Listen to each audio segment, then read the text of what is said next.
Welcome to Hard Choices, the podcast where we step into our giant spherical chamber and don a high-tech helmet covered in metal cables to amplify our natural telepathic abilities and probe the world to discover what lies at the throbbing heart of horniness.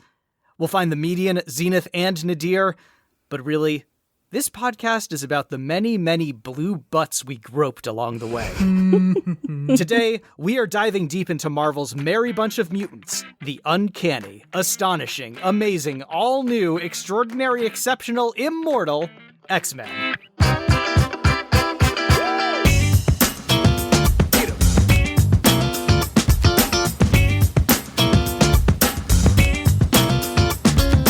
I'm your host, Dan Mulcairn, coming to you from my well-appointed office, looking out the window over the sprawling grounds of my Westchester Manor. I bring my hand up to my temple and reach out to connect to my other co-hosts.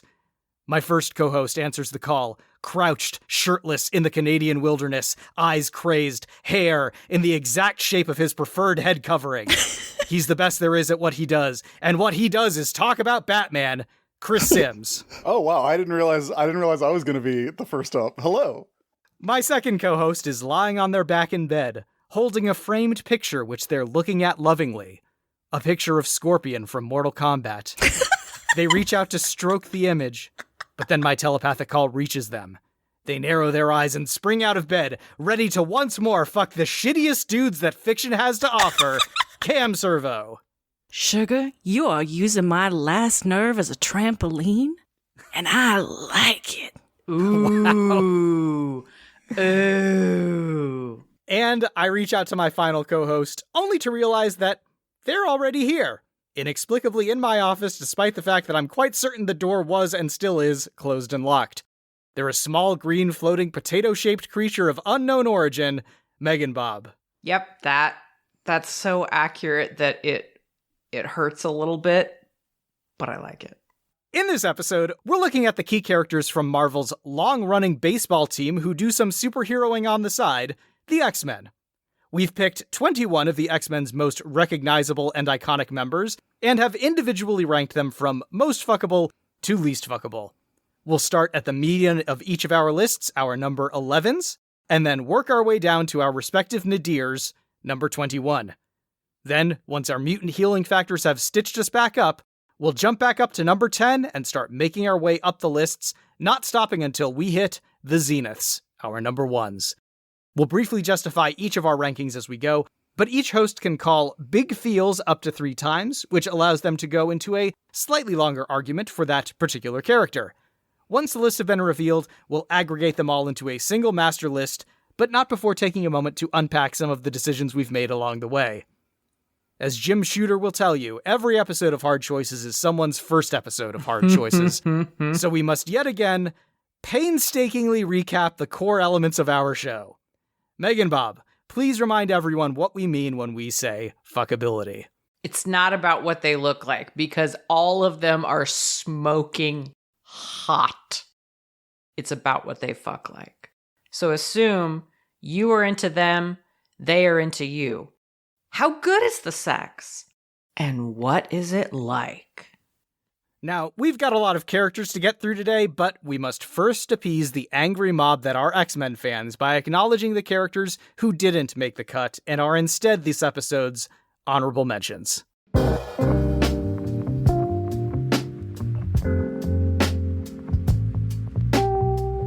Number 1, Deadpool.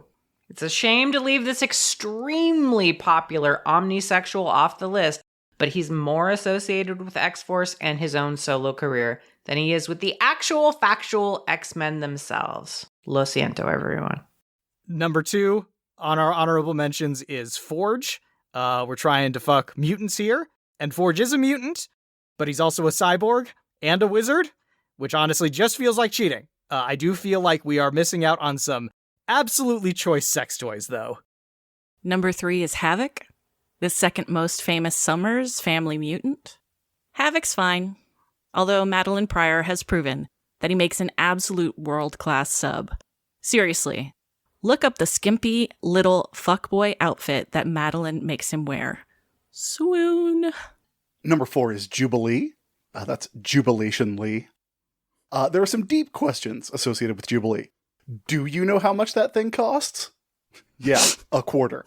Does a mall babe eat chili fries? Does Jubilee fuck? All equally unclear. But she's an occasional vampire single mom with a kid who's occasionally a dragon, so I don't think she's necessarily looking for additional complications in her life right now. Sorry, I just was overcome by the urge to be a stepdad. Okay. Also, she is the best X-Men. I need to hear about this later. Wow, we're going to unpack some honorable mentions. Interesting, Yes. Interesting. All right. Number 5, Mystique. The temptation to put Marvel's premier shapeshifter on the list was pretty powerful. But while Mystique has been on the X-Men now and then, and while we do have a couple of part-time villains on our final list, Mystique is too consistently put on the side of the devils for us to let her into our X-Men list. But we do want to fuck her real bad. Mm-hmm. Number 6, we have Polaris. Magneto's coffee-loving daughter could definitely show you a good time. She just hasn't clocked in as many hours in the old X office to earn a spot on the list. Also, she might not be Magneto's daughter. Yeah, unclear as to who exactly Magneto sired at any given time. Really depends on what you're reading. Number 7, Kanon. I have very strong feelings about Kanon. The problem is, she's only really gotten to be her own character again as of, 2018. So we're just going to let her do her own thing for a bit. But I am definitely saving her number. Number 8 and last is X-23, aka Laura Kinney, kind of the best version of Wolverine. And by kind of, I mean absolutely. Almost made the list solely to the fact that she has a pet Wolverine named Jonathan gifted to her by MeganBob, I mean Squirrel Girl. And seeing that she only got on honorable mention should tell you how stacked this final list is. Goddamn. And speaking of, now for the 21 characters that we will be ranking. Number 1, Cyclops, aka Scott Slim Summers. The X-Men's most frequent field leader whose powerful optic blast can only be contained by his ruby quartz visor. You wouldn't think he was an optimist. But how many people do you know who can kill someone with their rose-tinted glasses? Makes you think. Slumming in at number 2, we have Iceman, aka Robert Bobby Drake. The youngest of the original 5 X-Men with the power to generate ice. He's an Omega-level mutant, for some reason, meaning he's able to do essentially limitless things with this ability. But he remains grounded and relatable, because he primarily uses this extraordinary power to get around town on ice slides. Does he enter every panel like that Tom Cruise Risky Business gif? Sadly, no. No, he does not. Number 3 is Archangel, aka Warren Worthington III, a billionaire whose mutant gene granted him large feathery wings.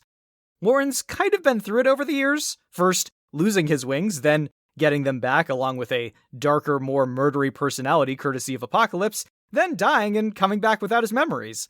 It's been rough, for sure. But then again, he's never had to worry about making rent.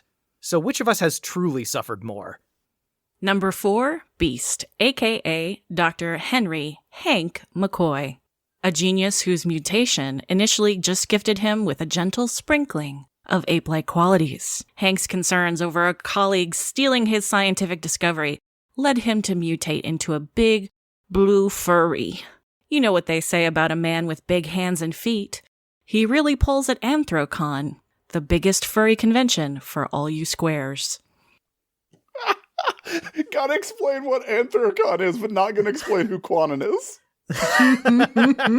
Look, I was the one that put in the explanation for anything that I was actually going to read, so that's on me. Number 5, Jean Grey, aka Marvel Girl, aka Phoenix, a telekinetic and Omega-level telepath, as well as occasional host to the Cosmic Phoenix Force. The X-Men as a group are known for their frequent dramatic deaths, but Jean's not only arguably the character who kicked off that tradition, she's now only 2 deaths away from getting a free foot-long sub. Offer not valid at all. Jimmy John's location. Specialty subs not eligible. Parenthesis unless she died in a really cool way. Some restrictions apply. See your local comic book retailer for details.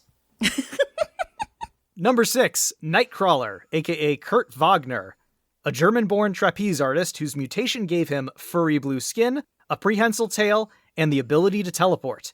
He combines a demonic appearance, Catholic guilt, a swashbuckler's style, and a sense of humor that is, frankly, overkill. My pants are already off, Nightcrawler. What more do you want from me? At number 7, Wolverine, aka Weapon X, aka Logan, aka James Howlett, aka Lucky Jim, aka Patch, aka the Mean Man. A centuries-old mutant, well, like century and a half old mutant, whose healing factor, enhanced senses, and retractable claws were further enhanced by the addition of an unbreakable adamantium skeleton, thanks to wildly unethical Canadian scientific experimentation. The only man capable of saying bub and sounding like a badass. You did just fine, Chris. Thank you. Number 8, Storm, aka Aurora Monroe. An orphan turned pickpocket turned figure of worship, Storm is a mutant who is literally worshipped as a goddess due to her magical ancestors and her ability to control all natural forces. The power of prayer is real with Storm, as prayers to her increase her abilities. Weather Mommy. Number 9, Colossus, aka Pyotr Nikolaevich Peter Rasputin. He was recruited by the X-Men after manifesting his mutant ability to transform himself into a towering, powerful steel form. He may seem like the most fuckable of the X-Men, what with that beefy, metallic hunk form. But underneath it all, he's still just a simple Soviet farm boy. So yes, he can get it, but only after standing in line for several hours first. Number 10, Kate Pride, aka Kitty Pride, aka Ariel, aka Sprite, aka Shadowcat, aka Shadowcat with a K. Originally joined the X-Men at the age of 13, thanks to her ability to phase through solid objects, Kate has grown up around these mutant revolutionaries. And you thought explaining the quirks of your home life growing up was difficult. At least you never had to share a bathroom with Glob Herman. Number 11, Rogue, aka Anna Marie LeBeau, a young Southern American runaway with the mutant version of a chastity belt. Her uncontrollable ability to absorb the energy of others through skin-to-skin contact, allowing her to temporarily steal their powers, skills, and memories in the process. There's a joke here about women being energy vampires that can destroy you with their sexual power, but Hard Choices holds the position that there is no amount of sexual danger that is a bar to entry. Don't be a fucking coward. Number 12, Rachel Summers, aka Marvel Girl, aka Phoenix, aka Prestige, aka Ascani, aka Mother Ascani, aka Mommy Ascani today. Cyclops and Jean's time-displaced daughter from the dystopian Days of Future Past timeline. Rachel, like her mother, possesses telepathy, telekinesis, and a deep connection to the Phoenix Force, but also sprinkles in some light time travel abilities too. She's basically a gritty Back to the Future reboot that got way out of hand. Also, face tattoos. Number 13, Captain Britain, aka Psylocke, aka Elizabeth Betsy Braddock. A powerful telepath and former secret agent who joined the X-Men as Psylocke before taking up her brother's mantle as Captain Britain, multiversal protector of Earth 616. This also brings her into contact with alternate versions of herself, including both a swan and a dinosaur version, which only proves she's stronger than me. If I knew that there was an alternate version of me that was a telepathic sword-wielding swan wearing a little mask, you can bet I'd try to pull off a body swap ASAP. Honk honk, motherfuckers! Dazzler, aka Allison Allie Blair, a disco singer with the power to convert sound into light, and big props to Dazzler for straight up choosing to give herself a badass stripper name for her superpowered alter ego. Girl, Magneto could never. Number 15, Gambit, aka Remy Etienne Lebeau. This Cajun's secondary mutation is the biokinetic ability to cause objects to explode with concussive force. His primary power is becoming the crush of teenage girls everywhere in the 90s. Is it because he's willing to stay with a woman who cannot bone down? Or is it because 90s kids secretly wanted a cowboy ninja boyfriend? Well, the best art is open to interpretation. Number 16, Bishop, aka Lucas Bishop. The second of our time-displaced characters from a dystopian future, Bishop is a special forces cop with the ability to absorb and redirect energy. Still feels the need to carry a giant gun with him at all times, though. Buddy, the real gun was inside you all along. Like, literally, that's your mutant power. Number 17, Cable, aka Nathan Christopher Charles Dayspring Ascani Sun Summers. The third of our time-displaced characters from a dystopian future, Nathan was born to Cyclops and Madeline Pryor before being sent to the future in the hopes of being cured of the techno-organic virus that was slowly converting his body to metal. This solution only kinda worked, and by the time Cable found his way back to his parents' timeline, much of the left side of his body had been transformed, and his otherwise powerful psionic abilities were devoted to keeping the infection from progressing any further. But you know what they say. Men would rather fill their lives with big guns, small pouches, and convoluted backstory than go to therapy. Number 18, Emma Frost, aka the White Queen. A mutant telepath and one-time member of the villainous Hellfire Club. Emma successfully pivoted to being a superhero by becoming an instructor for Generation X before just straight up joining the X-Men. Emma would eventually develop the ability to transform her entire body into diamond. But she's always had the ability to make several big-name Marvel characters diamond hard. Number 19, Magic, aka Ilyana Nikolaevna Rasputina. Younger sister of Colossus, Ilyana's mutant ability to open portals to the hell dimension known as Limbo led to her being kidnapped at a young age by the demon lord Belasco and learning black magic at his feet. Joke's on Belasco, though. Ilyana eventually dethroned him and became the Queen of Limbo herself.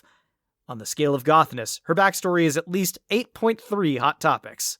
Number 20 is Professor X, aka Professor Charles Francis Xavier, the world's most powerful telepath and founder of the X-Men, whose dream of mutants and humans living together harmoniously has guided the group since its inception. Charles also serves as sugar daddy to the team, which is truly a financial requirement given that the school basically needs to be rebuilt every few weeks. And finally, number 21, Magneto, aka Max Eisenhard, aka Eric Magnus Lyncher. The self-proclaimed master of magnetism, Magneto's immense power, traumatic backstory, and mutant supremacist views make him the X-Men's oldest frenemy. He and Charles are in a relationship on Facebook, and it's been set to "it's complicated" since day one. All right. Those are our characters, and now all that is left to us is to rank them. Let's start with our number 11s. MeganBob, who do you have at 11? Emma Frost. Okay. Absolute femdom. Just, if you thought for 1 second there was a chance that Emma Frost was going to suck your dick, you are a fool. She's going to make you get on your knees, jerk off onto her boots, then apologize and lick it off, and then she's going to peg you. There is no kindness in this Dom. There is not going to be any aftercare. There is not going to be any acknowledgement of your humanity. You have to accept that this is a fundamentally dehumanizing experience. It's hot. It's so fucking hot. It's not something I want because I want to be treated like, I don't know, like I'm deserving of some basic dignity. But I am already setting a Google alert in case she makes porn of any kind. Girl, get you an OnlyFans, please. It's an interesting take on Emma Frost. I know. I have limited knowledge, and so I am prepared to be publicly and flagrantly wrong. I will say, as we'll find out shortly, I agree. Or I don't disagree. She's just elsewhere on your list, perhaps? I just have a slightly different take. Oh. Mm-hmm. Oh. But I think you are, canon-wise, I think you're on solid ground. Okay, thank God. Cam, who is your number 11? My number 11 is Big Feels. And it's Dazzler. Now, as Raza Ghul would point out, I'm on this episode with voice, writer, and creator. Oh, thank you. Instead of pretending I ever kept up with the X-Men comics at the same level of these folks, and MeganBob, we're just going to pretend. Thank you. I'm going to, creator. Oh, thank you. I'm going to admit that I'm basing my rankings nearly entirely on the X-Men cartoons and movies. My feelings, therefore, for Dazzler are nearly nothing. Yes, she's sort of based off Grace Jones and Bo Derek somehow, But the most she gets is an Easter egg nod in 2019's Dark Phoenix. No one deserves to be judged by that movie.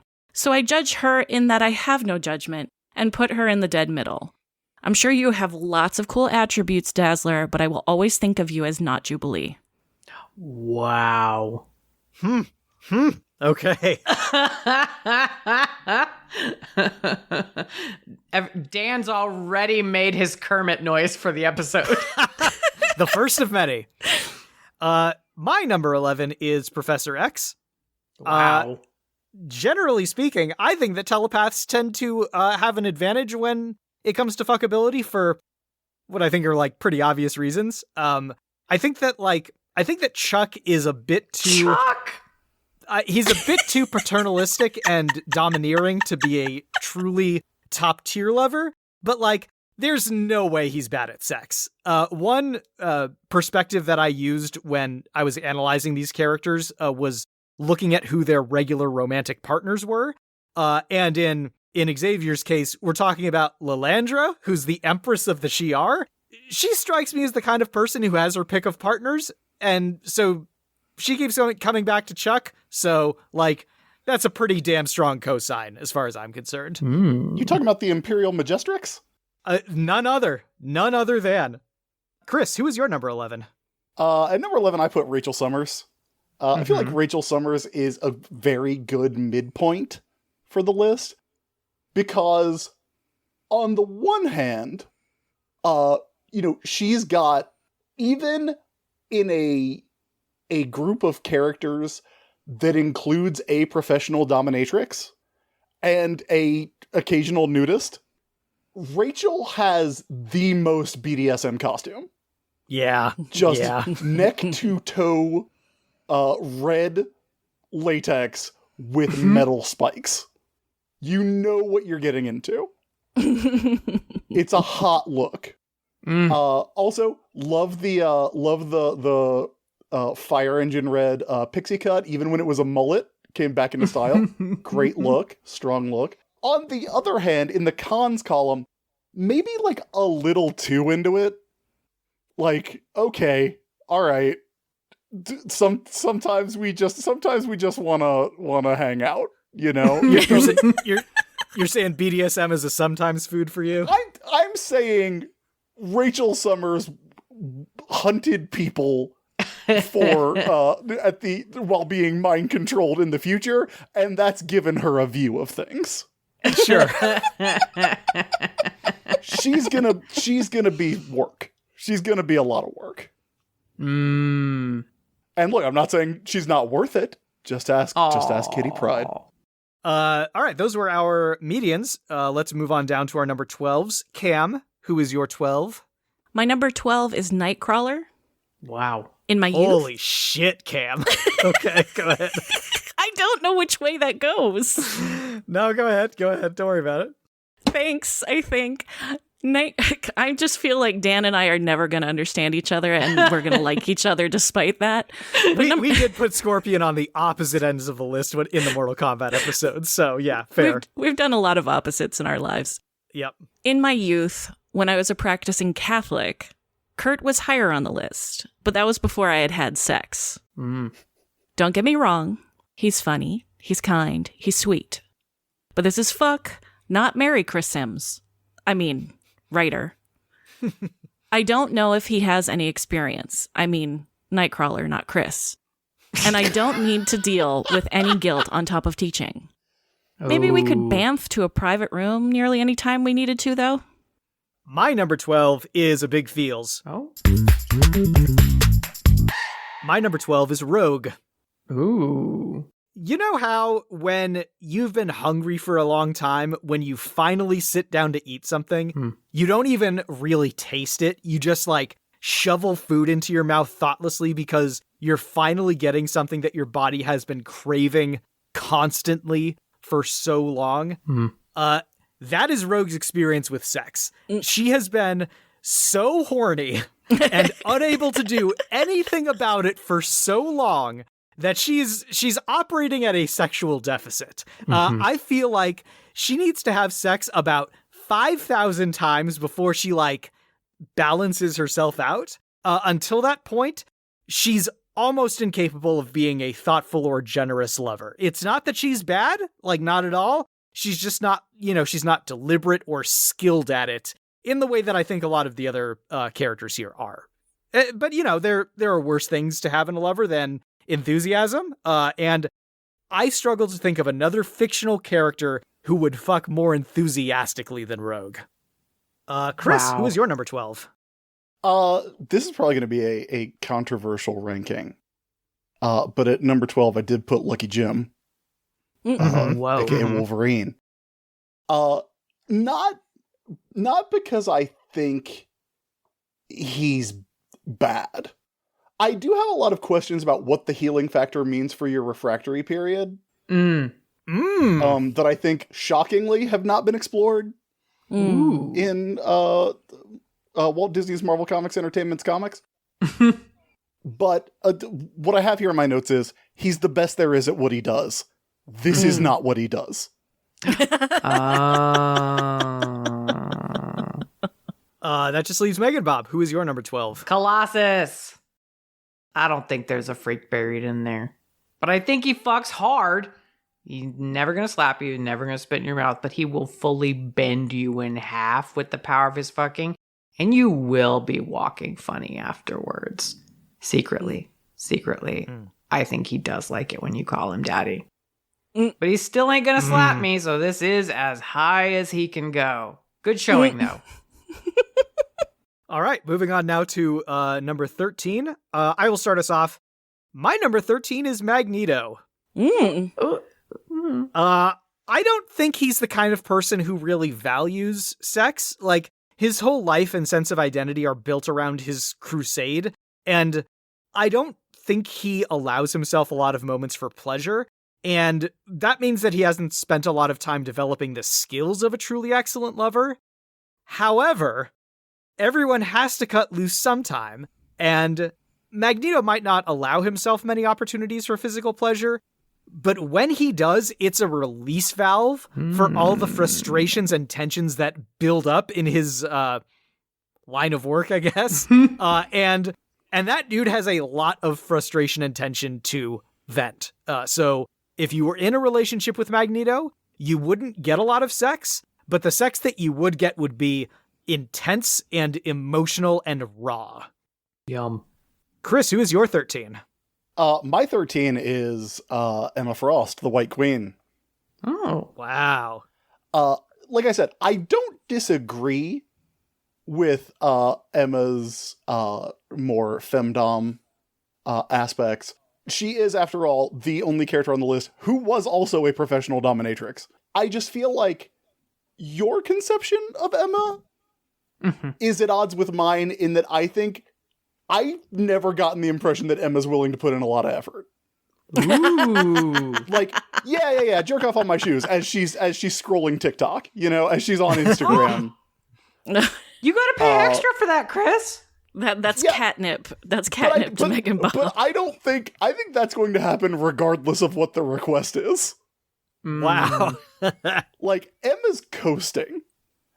Wow. Because she can make you, like, whenever your hour's up, she just, taps you on the forehead and is like, 5 stars on Yelp, thanks. Also,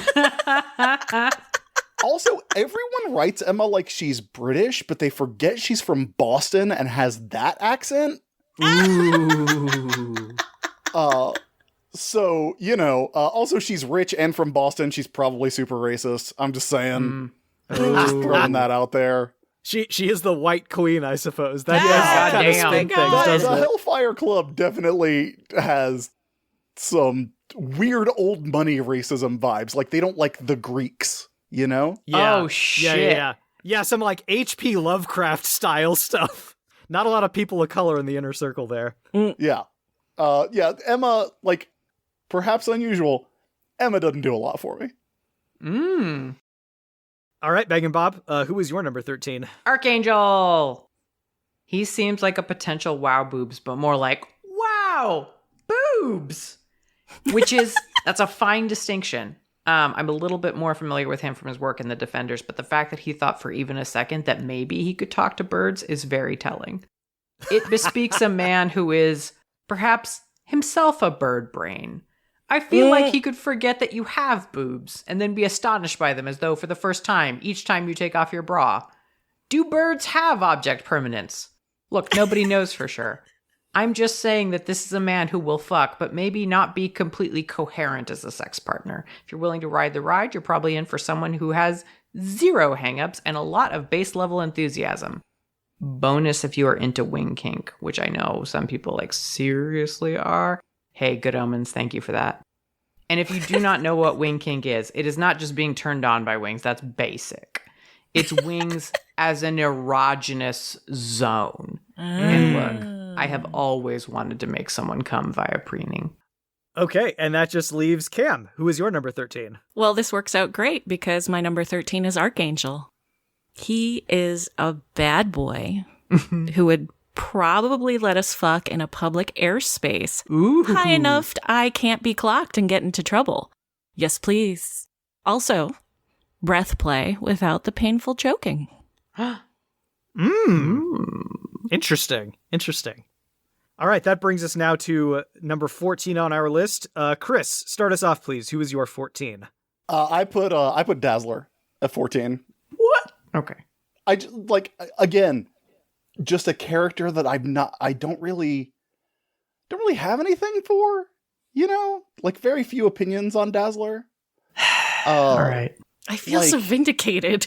Yeah, plus, she's in a relationship with Longshot, who I think is, if you're attracted to Longshot, the 3-fingered Birdman from another dimension, then I don't feel like we are compatible. Like, me and Dazzler is just going to be like arguing about what's the best ABBA song. All right, Bob, who's your 14? Cyclops loves being pegged. It's obvious. It's painfully obvious. This man has booty shorts that read, "I don't get pegged enough." And he's probably right. It's not that he doesn't get pegged. It's just that the amount of pegging it would take to sate his need for being face down and ass up is more than one thruple can support. I simply don't do enough core workouts to keep up with this hungry bottom. I would enjoy it, but am I going to feel satisfied at the end of this when he's like, "You up for round 2?" And I'm like, "Buddy, I'm up for Jack in the Box." Methinks not. Cam, your 14, please. My 14 is Wolverine. What? Even I know that Logan is, and please correct me if I'm wrong, but in a current polycule in the comics. At least in Krakoa he was. I'm not sure what the situation is nowadays, but very recently, yes. I don't like his taste. More on that later. Yeah, I was gonna say we'll hear about a certain redhead later on your list, I'm guessing. But if James Hewitt is into me, then I get to enjoy snark and gruffness, and I find that really appealing in the sack. He's this low because he's gonna call me Jean in bed, and that's my mom's name. Oh. Oh, man. Tough but fair. All right. My number 14 is Colossus. In most circumstances, I think he brings a patient, workmanlike pace to his sex life. Love it. Most of the time, he'll be a giving, responsive lover, but not one who's especially spontaneous. He would definitely hold you close in those massive, strong arms of his. But Bob, you alluded to this. I think he's a little too aware of his strength and your own physical frailties to truly allow himself to cut loose. The best sex you're going to get from him is when he's not just into you, but when he's truly head over heels in love with you. The kind of love that makes you reckless, which we do see happen to him every now and then. Zaji, the alien healer from Secret Wars, was getting her back blown out on the reg for a week or 2. God damn. And I think it was the best sex happening on Battle World, but it took Peter being completely stupid for her first, for him to allow himself to go there. Man, the dream. Yeah. That brings us to our number 15s. Bob, who is your 15? Magic. I tried to get a handle on her, and her backstory makes me think that she's got a ton of unresolved trauma and a lot of shit to work through. but probably doesn't have the emotional tools to work through them in the healthiest ways. I suspect she'll say yes to things that she may or may not be into. I suspect she doesn't have a firm grasp on what her boundaries are or what she wants and likes. That's terrifying in a sex partner. And it's not her fault. Like, I just think that to have a good time with magic, you have to be incredibly responsible as a partner and go slow. Like, you really do need to build a relationship and come to, like, understanding her deal as she comes to understand it. If you can invest in it for the long haul, I think you're going to have really amazing sex. But I don't know what it is. Like, that's something you're going to have to figure out together. And, like, good luck to you. My number 15 is Dazzler. Her whole life has been a series of being set up for success, only to be faced with either bitter disappointment or, in a couple of cases, actual legit trauma. She's kind of failed at everything important she's tried to do, whether that's being a successful musician or being a superhero. But one thing that Dazzler knows how to do is party. In her, you will find someone who uses sex as therapy. It's not a great coping mechanism. Hey. But, I was going to say, disagree. If her secondary mutation is turning trauma into horniness, like, it's not going to be bad. Cam, who is your 15? My 15 is Cable, a.k.a. Broody McBruderson. You guys forgot that one. If he's really into me, probably a good lay, and we could extend playtime with his time-traveling powers. Ooh. And Chris, who is your 15? 15, I've got Jean Grey. Again, maybe a controversial pick. If your shoot name is Jean Grey, and also your superhero name is Jean Grey, you're phoning it in. The fact that she stopped being Marvel Girl or Phoenix for so long and was just Jean Grey, like at least Kitty Pryde sounds like a superhero name, you know? That brings us to our number 16s. Cam, who is your 16? My number 16 is Colossus. I think he's ribbed, but not for my pleasure. Wow. Nice. That's good. Nice accent, though. Chris, who is your 16?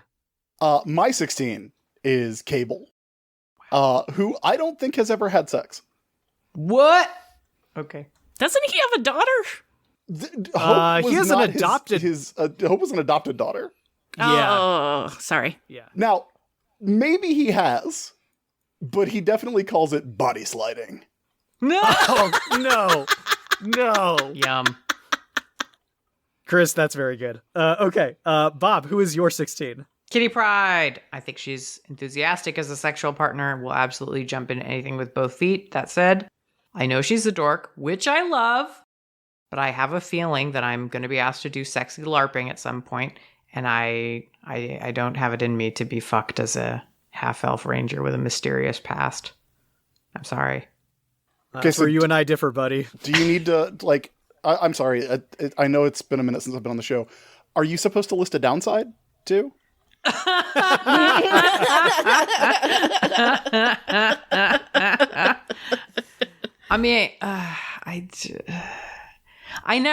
didn't get into D&D young enough, I guess. I know. Look, I understand that is a flaw in my own backstory. I get it. I think she would eventually realize your own preferences and would start suggesting Regency-era cosplay fucks, Bob. Ooh. All right, Kitty. That's just my take. Kitty loves to play a role. My number 16 is also Kate Pryde. I think she wants to be better at sex than she actually is. Oh, ow! She's horny for sure, and, you know, the darker turns she's taken in the last couple of years have really made her a lot more fuckable, but, like, she's been at least a little bit awkward her entire existence as a comic book character. I'm not saying she's not fuckable, but she is one of those characters whose enthusiasm far exceeds her actual abilities. Oof. What a sick burn that is. So weird to hear so many people be wrong. That's the name of this I podcast, was gonna bud. say. 4 people being wrong. All right, that brings us to 17s. I'll go ahead and start this one. My number 17 is Iceman. Okay. We all know why. Well, hang on. I'll get there, Cam. Bobby's main points are his ability to laugh and have fun. And as long as you're willing to approach him on the level of like just a couple of buddies having some good, clean sexual fun, I think you're going to have a perfectly good time. However, my stance on cold hands and feet on this show is well established by this point. Yes. And Bobby can assume a normal temperature human form, but he's also enough of a shit that if he caught on to my particular preferences, he might just decide to razz me in bed with some unexpected temperature play. I'm not going to say no, but I am going to keep a thermostat near the bed and I will be checking it regularly, Robert. MeganBob, you're 17? Bishop. Ugh. This serious guy who I almost certainly cannot crack is going to be grim and gritty, and I'm never going to get acknowledged for being legitimately adorable. Do you think I bought a Pikachu Kigurumi to be shrugged at, you fucking monster? The only reason I am pro fucking this guy is that he can absorb and redirect energy. I can slap him as hard as I want. He can slap me back with that power. You would think that's like fucking a mirror, but he can probably change how that energy is expressed, which means that instead you get a game of sex chess. Historically, I have been very bad at chess. But, you know, with the right forfeit, losing can be very satisfying. Chris, who is your 17? My 17 is Colossus. And Colossus. I can go through this briefly. When you introduced me on the show, one of the things that you didn't mention that I think has been hinted at so far is that of the 4 of us, I think I'm the only one to have actually written X-Men comic books for Marvel Comics. Yeah, You are being unnecessarily cautious and generous, Chris. That is a very safe assumption. Yes. Maybe I did a missed run in some. the 70s. I can't believe. But I've written a handful of X-Men and X-Men related titles. I don't think I've ever written anything with Colossus in it. It was never one of my favorites. So I'm not trying to pull rank, but I do feel like I can speak from a position of authority. And I don't know, having not actually gotten this into any comics, if you want to put this in the Marvel like fandom wiki or whatever, that you would definitely have to asterisk this. I would say this is like kind of like C-level canon, but I do consider it canon. It does say here in my notes, has literally never heard of the clit. Oh, yikes. Well, you heard it here first, Marvel.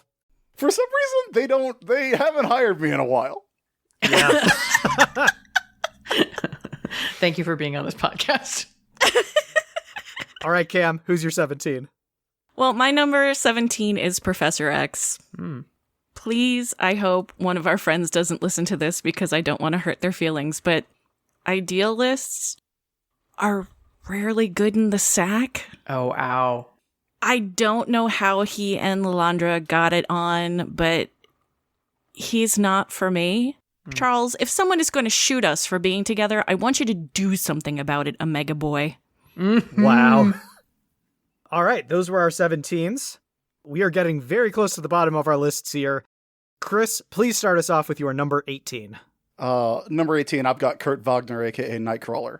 Goddamn. And Unreal. Unreal. Look, let me explain. I have been accused on this show of all y'all are looking for fucks and I'm shopping for wives. Yep.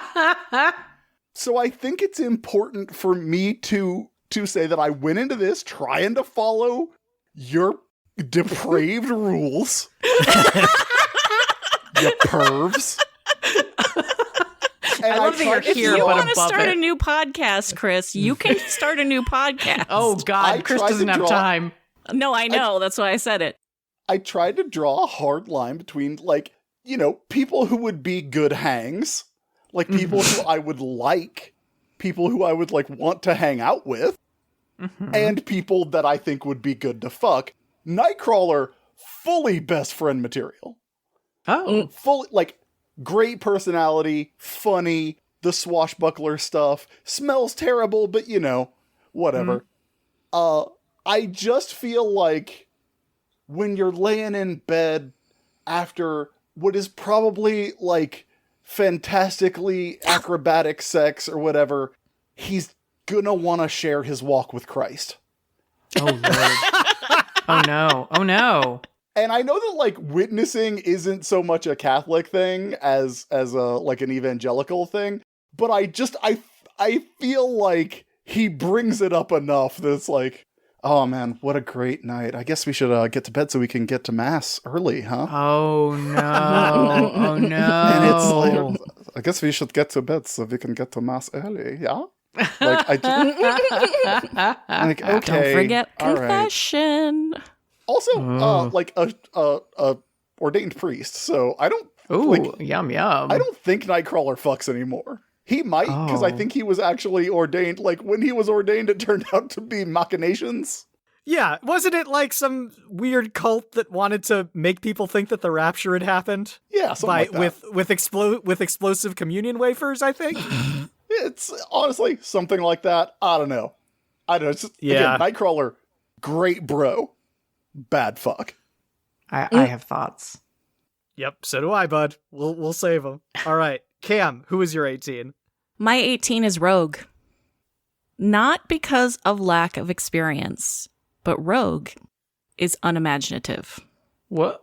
I can see I it. saw a brilliant TikTok the other day, and I feel really bad that I can't remember the name of the artist because awesome job. They used scenes from X-Men 97 and had Gambit lay into her about wanting to be with Magneto, even though all she needed to get it on with the Cajun was one of those inhibitor collars. Now remember, I am not going by the comics. Rogue clearly isn't a dom, so how the hell she hasn't been collared is beyond me. Shame on you, Rogue. Years ago, I wrote that Leech, the little weirdo who can take your powers away just by kind of being around you, I was like, get that boy a Game Boy and some headphones, stick him outside the door, and go to town. Y'all, this is not difficult. No, but she never does anything with it. I have a theory. We'll get to it. I'm excited about it. Oh, okay. All right. Terrific. I maybe I'm on the same wavelength. We'll see. MeganBob, who is your 18? Iceman. Here's the thing. I do not mind being a little cold. I don't like being very cold, but a little cold. His powers aren't really going to be interesting to me in the bedroom. He just seems like there's times when he's a little conflicted, a little angsty, but he's apparently very upfront with his emotions, and that's fun for like a given value of fun. But I just don't think I'm going to get anything more than a garden variety fuck out of this guy. Apparently, he and Pyro go 3 times in one night, which is great because I am canonically insatiable. But like, there's a reason why I buy 3 different Ben & Jerry's flavors at once. I need multiple flavors on tap, and this guy is tragically only serving vanilla. And that just leaves me. My number 18 is Rachel Summers. The thing about Rachel is that every single time she's ever hooked up with another character, it's always been a disaster. Sexuality and romance are things that she neither fully understands nor prioritizes, but she feels a certain amount of responsibility to engage with them regardless. Like, she tells herself it's a thing that she should be into, even when it's not. The one exception to this is when she hooked up with her current girlfriend, Betsy Braddock. Those two have a great relationship. Like, we see them having great sex regularly, and the difference between her relationship with Betsy and her relationship with, say, Corvus or Nightcrawler is that Rachel is into Betsy. So Rachel has the potential to be a very disappointing fuck, but if she is into you, which is the core assumption here, she is going to be enthusiastic and passionate and grateful but you will be a little rough around the edges. All right. Those were our 18s. We are on now to 19s. Chris, start us off again, please. Who is your 19? Iceman. Iceman's a guy who didn't know he was gay. Correct. So correct. Iceman had to be told by Jean Grey, hey, you're gay, dog. And I just feel like that sexuality, as we all know, complex. And not always, a lot of people take a lot of time to figure it out. I just feel like that lack of introspection, like if you're surprised to find that out, then I feel like, like it wasn't repression. It wasn't like not acknowledging it. It was like, am I? And it's like, okay, bud. Like, yeah. Also, vanilla is the finest of the flavors. Those perverts and bare naked ladies got that one right. But again, like he's not bringing anything to the table. My number 19 is Archangel. As a lifelong billionaire, Warren is used to getting his way. If he's in the mood, he's not going to patiently wait until you are in an appropriate situation or location.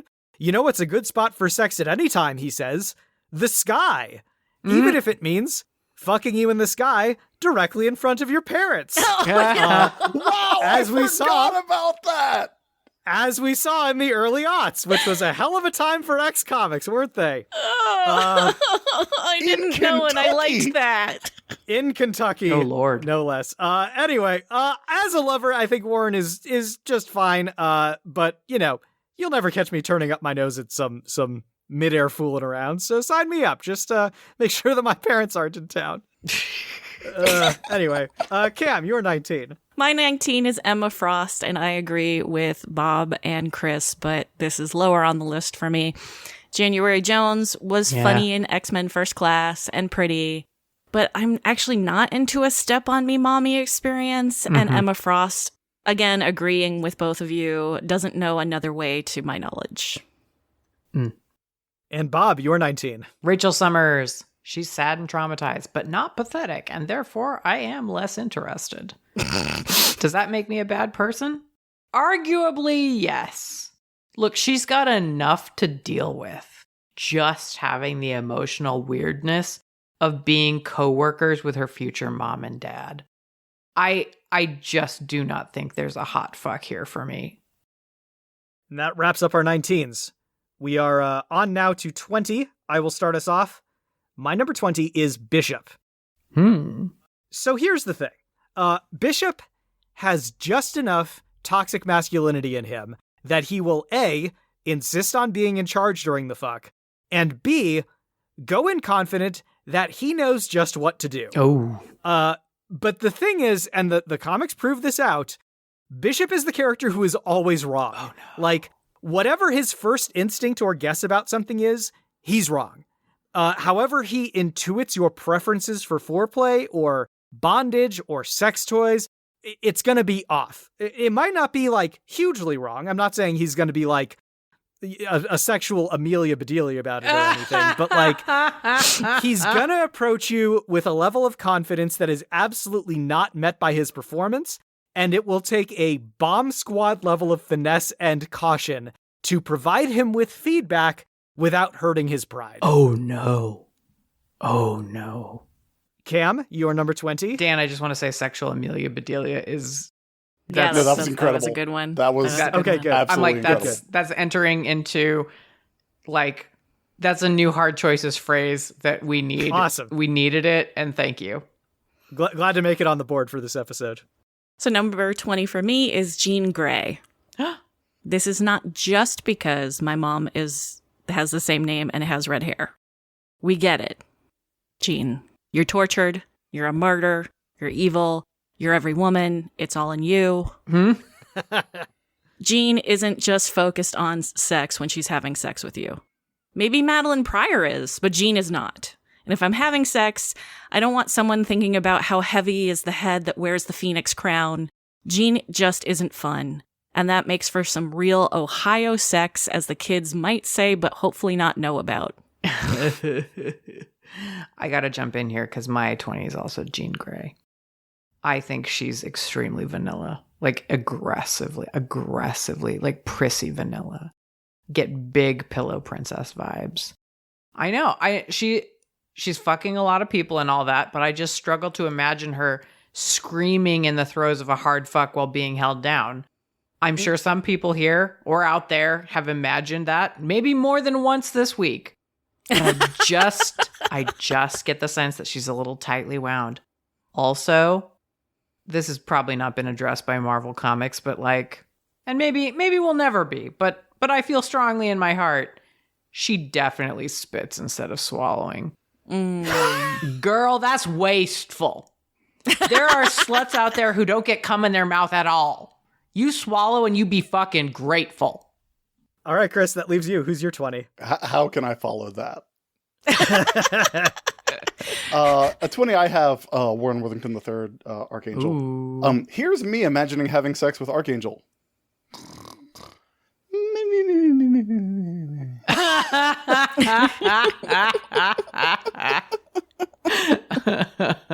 That dude was turned into the Horseman of War and had his wings replaced with metal wings that shoot neurotoxin darts and is still the most boring X-Men. Oh, Wow. goddamn. Also, he's rich.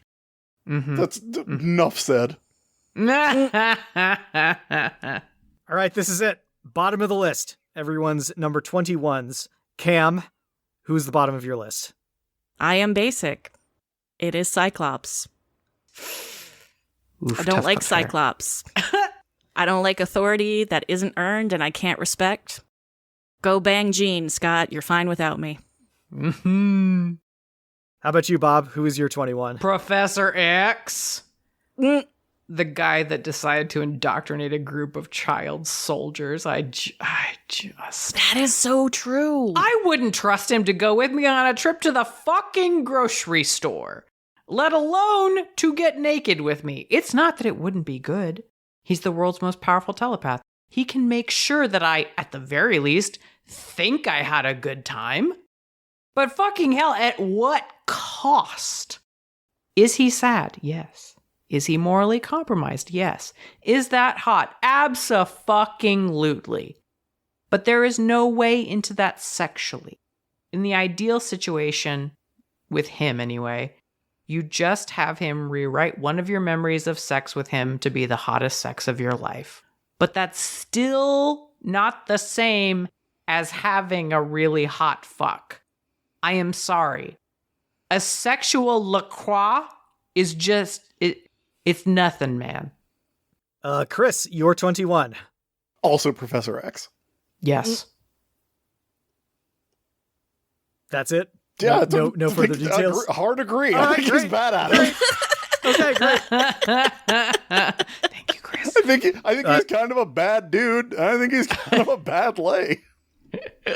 We've had some succinct takes on this show. I don't know that just pregnant silence is certainly a new level, but you know what? It sold it. Yeah, you're taking my shtick. Yeah. I got yelled at last time because I had feelings about every character on that list. Who yelled at you? Did I yell at you? I'm sorry if I yelled at you.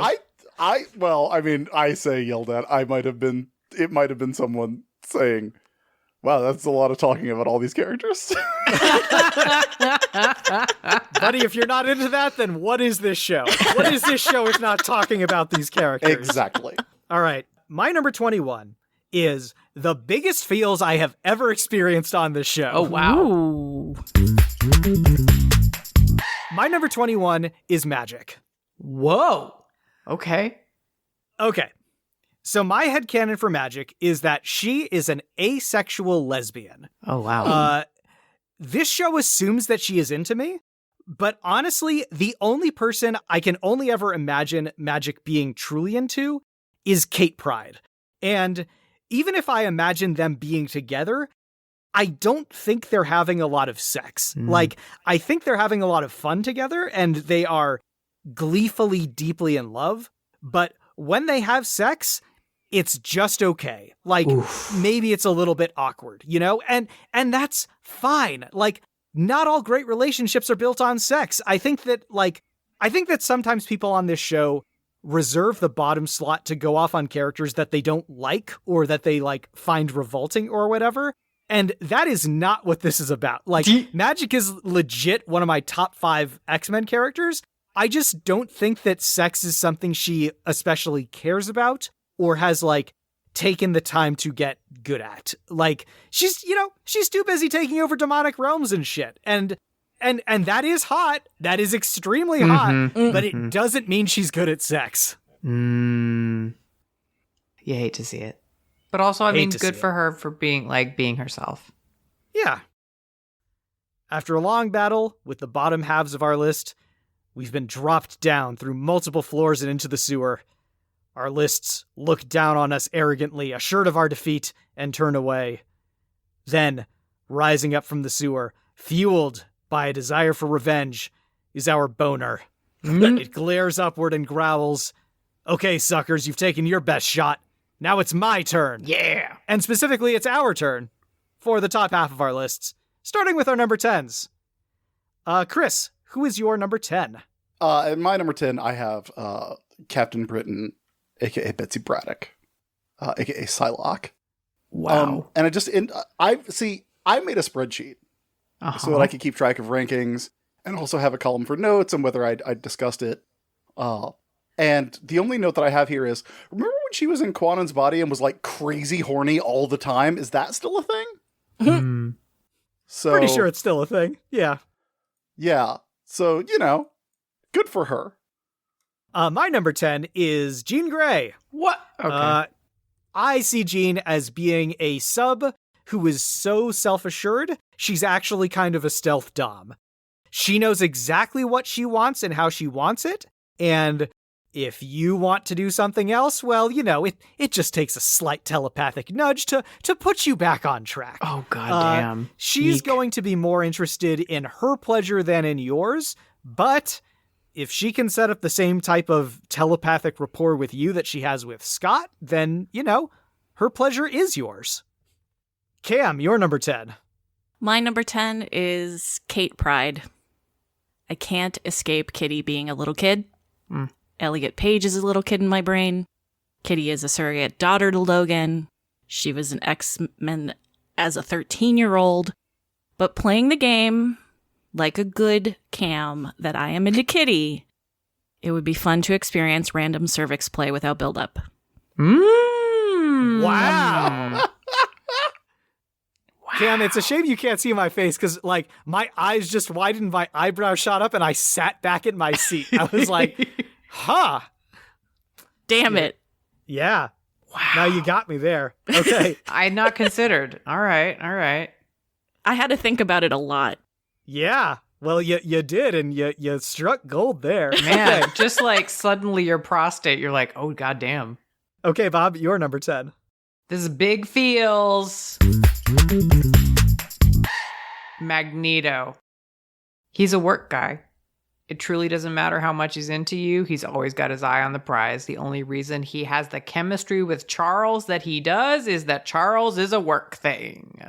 It's not that he couldn't be into me. Obviously he could, but that's not the same as having a decades-long, passionately stymied boner of both hate and affection for a single person.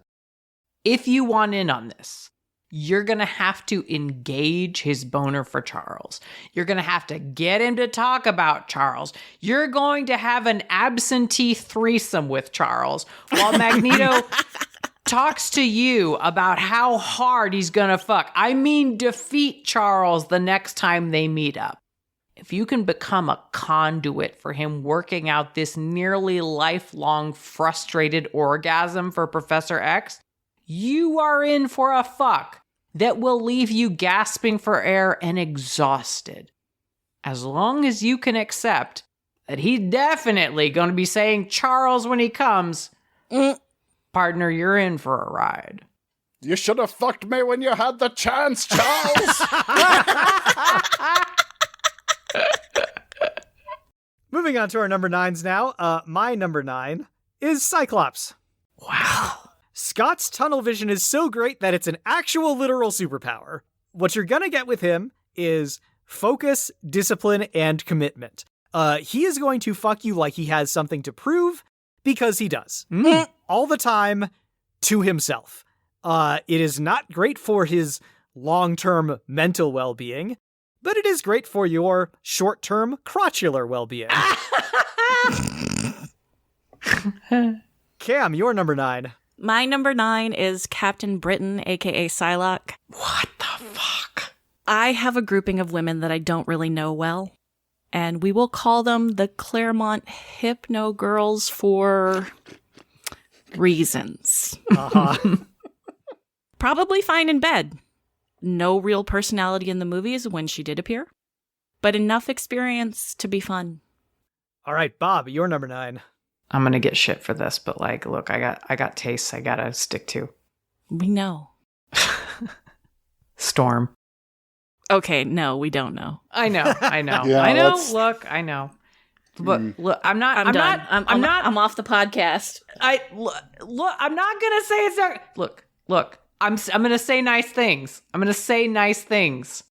I just want you to imagine making her come so hard that there's a fucking thunderstorm. Imagine eating her pussy so good that she comes with a soft sigh while it snows gently outside.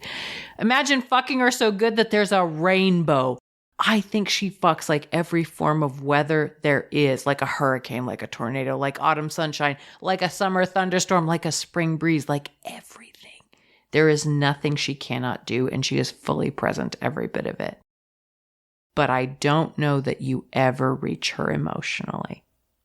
But if you can accept that she's letting you in to the extent that she can and will, you are essentially offering worship. You will leave with an experience unlike anything else in this fucking world. I'm not against it. Very clearly not against it. I have just written her a fucking tone poem. I just like other things more, and she's not gonna give me her heart. Chris, I'm guessing your number 9 is not Storm. Who is it? My number 9 is Magic.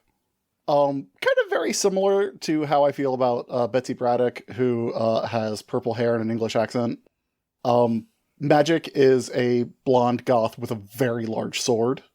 And there's really no downside. Plus accent. Dos Vidania. Magic. That's wink. Cam, we are moving on to our number 8s. Why don't you start us off? Who do you have at number 8? My number 8 is Rachel Summers, and I am going to start this off with I knew very little of Rachel when I was writing this list. Of the list, she seemed the best Summers have to offer.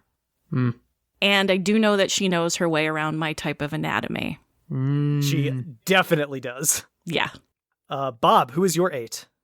After putting Storm where I did, I feel like I'm gonna get killed. Beast. Understandable. I know. He's huge. He's hairy. He could pick me up. He could bite me real hard, and he talks like a nerd. I can have a good time on that alone. I don't think he's going to blow my mind with the kind of sex I actually crave, but like, there's really only so bad it can go with those things on his side. The only reason he's not higher is that I think he might apologize for drawing blood. No, baby, you make me say thank you, daddy, when that happens. How about you, Chris? Who is your number 8? At my number 8, I have Magneto. And two brief thoughts. Well, a few brief thoughts on this. I'm not gonna say he's not obsessed with Charles. Obviously, I've read a lot of those comics. I think y'all are overselling it a bit. We know Magneto fucks so much he doesn't know how many kids he has. So, like, he takes some time off. Also, he's right. Also, Daddy, Silver Fox, hello. I will say this, Charles might say, open your mind. Let me help you. I would say, I can fix him. Oh my god. I want this for you. I want this for you so fucking much, Chris Sims. I hope this Also, happens. Nothing more me-coded than getting so mad at everyone that I want to go live on an asteroid alone in my silk bathrobe. I thought that was everyone. All right. My number 8 is Cable. Mm-hmm. You know, I mentioned earlier analyzing characters based on their canonical romantic partners. In the case of Cable, he was in a relationship with Domino for a while, and Domino's power is that good things happen to her. So, That's true. what does that tell you about what the sex with Cable must have been like? Ooh. That brings us to our number 7s now. MeganBob, your number 7. All right, well, I'm going to fly in the face of some things, but look, I feel what I feel. Nightcrawler. Biggest freak in the gay club. The amount of cum he guzzles actually affects his electrolyte balance. He has done everything and done it more times than you. You will absolutely feel inadequate next to the breadth of his sexual experience. Look, man, I see what I see. But sometimes it's nice to be with someone who can bust into, I can show you the world, and then you live in the certainty that that world is going to involve you getting Eiffel Towered as part of the performance art piece while a guy plays the accordion with his mouth and a mime does erotic balloon art. I have to confess, getting a thoughtful golf clap after I thoroughly blow someone has more appeal than I would have anticipated. What an artist you are, Bob. I think you've identified why I wound up putting Nightcrawler at 18. Mm-hmm. And it's 3 words, baby. Theater kid energy. If that's a benefit, great. If it's not, I see. Yeah, yeah. Chris, who is your number 7?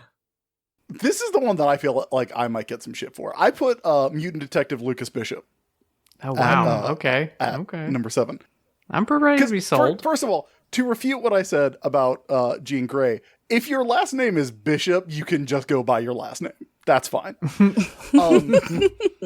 Also, this is gonna seem a little weird, but let me explain. Bishop is probably in my adult life, as opposed to when I was 13, one of the X-Men that I have most thought about in a sexual context. Really? Because one of the things that we wanted to do when we were on X-Men, that unfortunately we got canceled before we could even pitch. So it's not even like, this is not a thing that like Marvel didn't want us to do or anything. It was just basically something that Chad Bowers, my co-writer, and I talked about wanting to do. Is we wanted to set up 2 love triangles in X-Men 92, and one of them was going to be Jubilee, Monet, and Chamber, which we thought would be really fun. And the other one was going to be Bishop, Gambit, and Rogue, with the idea that Bishop's from a dystopian future where people have a lot more to worry about than who you fuck. So Bishop is bisexual. And he's also kind of obsessed with Gambit. And you can't really focus on someone and travel back in time to assassinate someone without developing complex feelings for them. And then meeting him and finding out that he's like not this monster you thought he was. We just thought there was so much like interesting ground there to have this this pansexual Bishop Gambit Rogue love triangle. I want this so much. Yeah. That is fascinating. Yeah. I think there's a lot there. I think there's a lot there to have fun with. So that's, I mean, this is my weird, like, from a storytelling perspective entry, but... Yeah. We very much welcome Yes. headcanons of this nature on this show. So, no, absolutely, you are in the right place here. Downside, of course, is that Bishop is essentially a cop. So... Yep. Right, yes. Yep. All right, my number 7 is Wolverine. Sex is just like fighting for Wolverine. It's all instinct, you know? When the clothes come off, his human reasoning takes a back seat to his pure animal desire. It's going to be rough. It's going to be passionate. It's going to be hungry. But the thing is that Wolverine deep down is still a sweetheart. Like, he's not the roses and chocolates type, but if you want someone who's gonna fuck you good and, like, still be down to cuddle afterwards, I mean, he's the 7th best there is at what he does. He is a romantic. You don't lay in bed gently caressing the photo of the person you're in love with and their significant other. Yes. Like their fucking Christmas card portrait. It's so fucked up. Yeah, the man can pine for sure. Like the way he pines after Yuriko, man oh man. Cam, who is your number 7? My number 7 is Magic.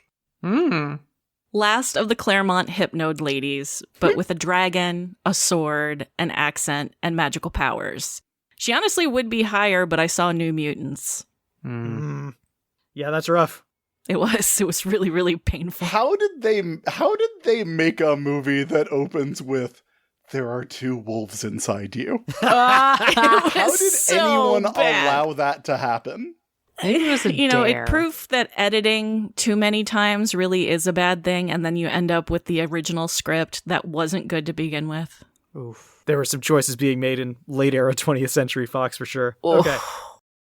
All right, we are up to our number 6s now. Let's see here. MeganBob, who is your number 6? This is too low. Gambit. First time he's appeared on this list. Yep. I know. I can feel everybody going like, what is wrong with you? Why so low? I mean, look, I did nothing wrong. He's big hedonist energy. No one is going to lick you more slowly, kiss you with more intense focus, or fuck you with, I feel like, more pleasure on his face. Gambit finger fucks you and licks his fingers afterward like he is eating the most delicious dessert in the world. This list is very top heavy, okay?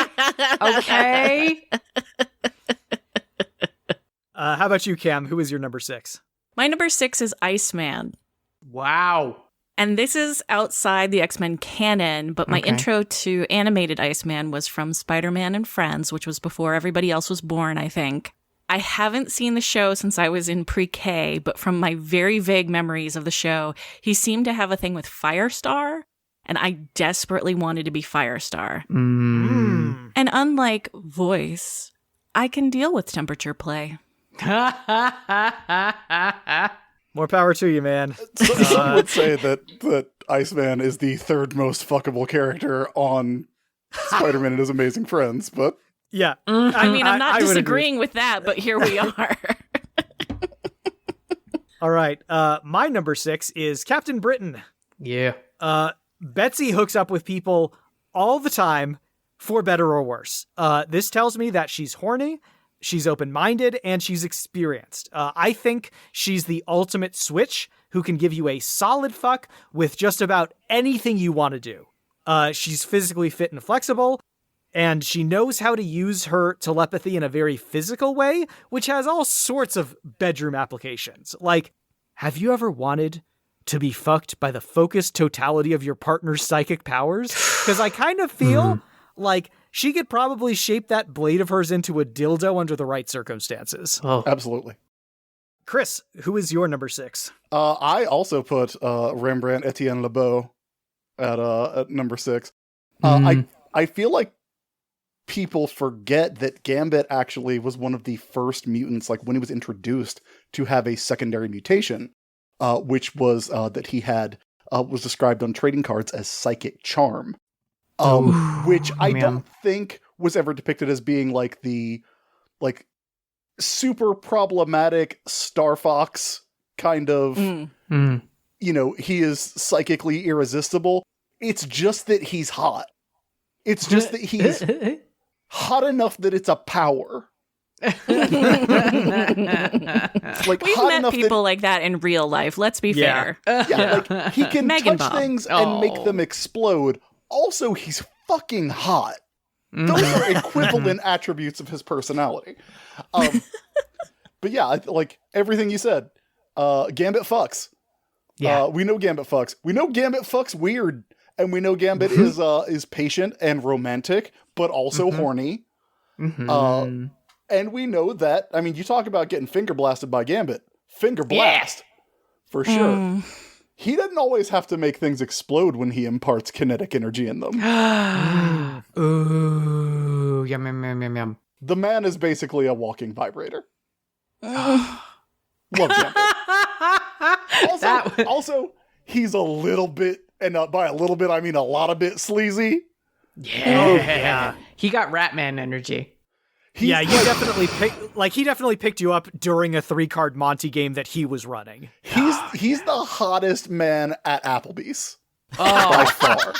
Oh, man. You don't gotta make me hornier. Jesus. They got the best steak here. Call it the Bourbon Street. Fuck. That's so great. All right, that brings us very nicely into our top 5s. Cam, who is your number 5? My number 5 is Beast, and I am not a monster fucker. Kelsey Grammer is not hot. Nicholas Hoult is, even though he's way too young for me. But I have a soft spot, a very large soft spot, for science nerds who are super strong and fun to hug. Mm-hmm. The fur would feel so nice on my skin. Mm-hmm. I'm in. My number 5 is Storm.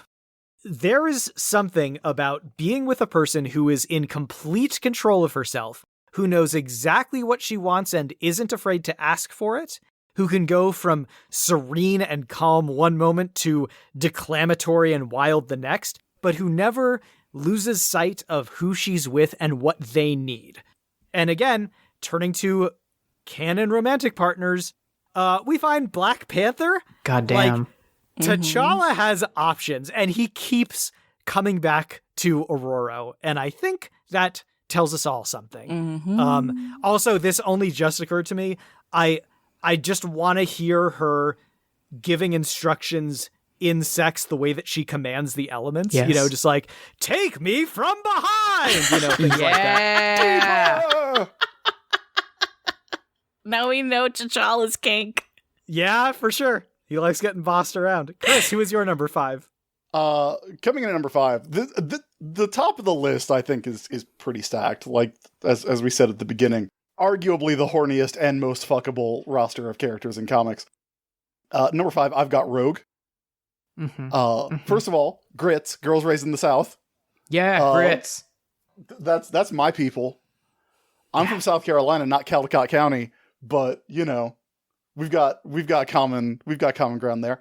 Also, all y'all judgmental people were like, Rogue's not creative.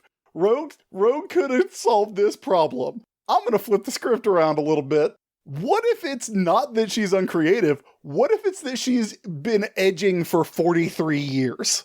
Right. I don't have time for that. She's ready to go.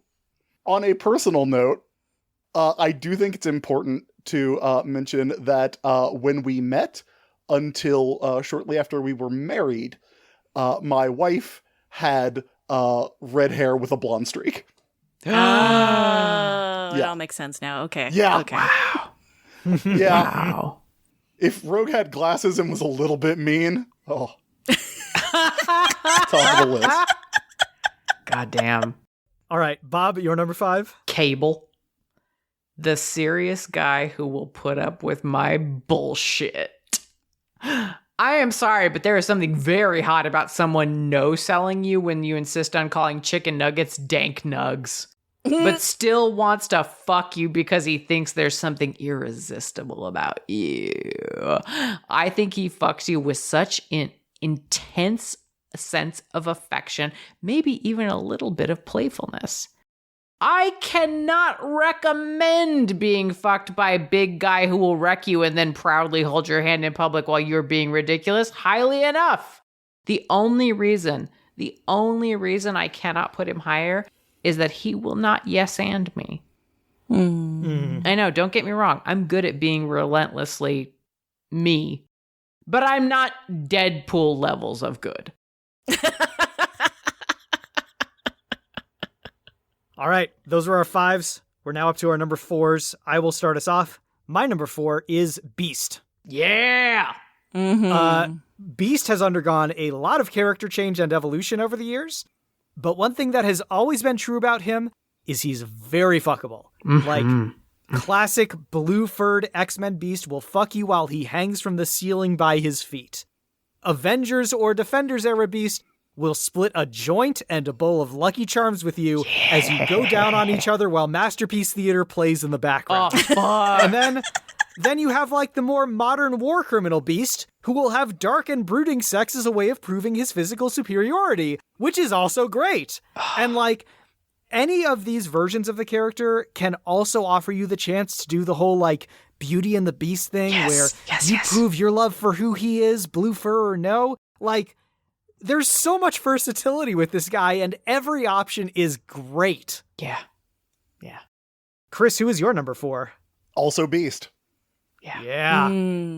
Beast, honestly, has it all. Strong. He's a thick boy. Yeah, he is. But like, you know, he's built like a fucking brick shit house, but he's also very acrobatic. He's smart, but we also know that he's really, really playful. Like, he's not afraid to be a little bit goofy. He's also very loving. Total package. Like, Beast, no downside. God damn. My only question is, just a real quick around the table, what's your favorite physical version of Beast? We got Kitty Cat Beast. We got, like, you know, same hair as Wolverine for some reason Beast. We've got, like, you know, no hair, big feet Beast. This is terrible. But him as Kelsey Grammer does something for me. Of course it does. I know. Yeah. That's unfortunate. I'm sorry. I think my favorite version of him is from the 92 animated series but specifically when he goes to court, so he's wearing a suit. That's a good one. That's just such a good look. Yeah. Oh my God, same. There's an episode of the animated series where he's just walking around wearing jeans and a Howard the Duck t-shirt. And I'm like, that dude rules, actually. Yes. You know, best version of Vision is the one where he just wears a sweater vest. You know, it's that sort of thing. Okay, MeganBob, who is your number 4? Rogue.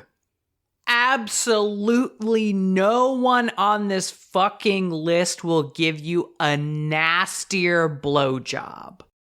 Like, she hungry for it.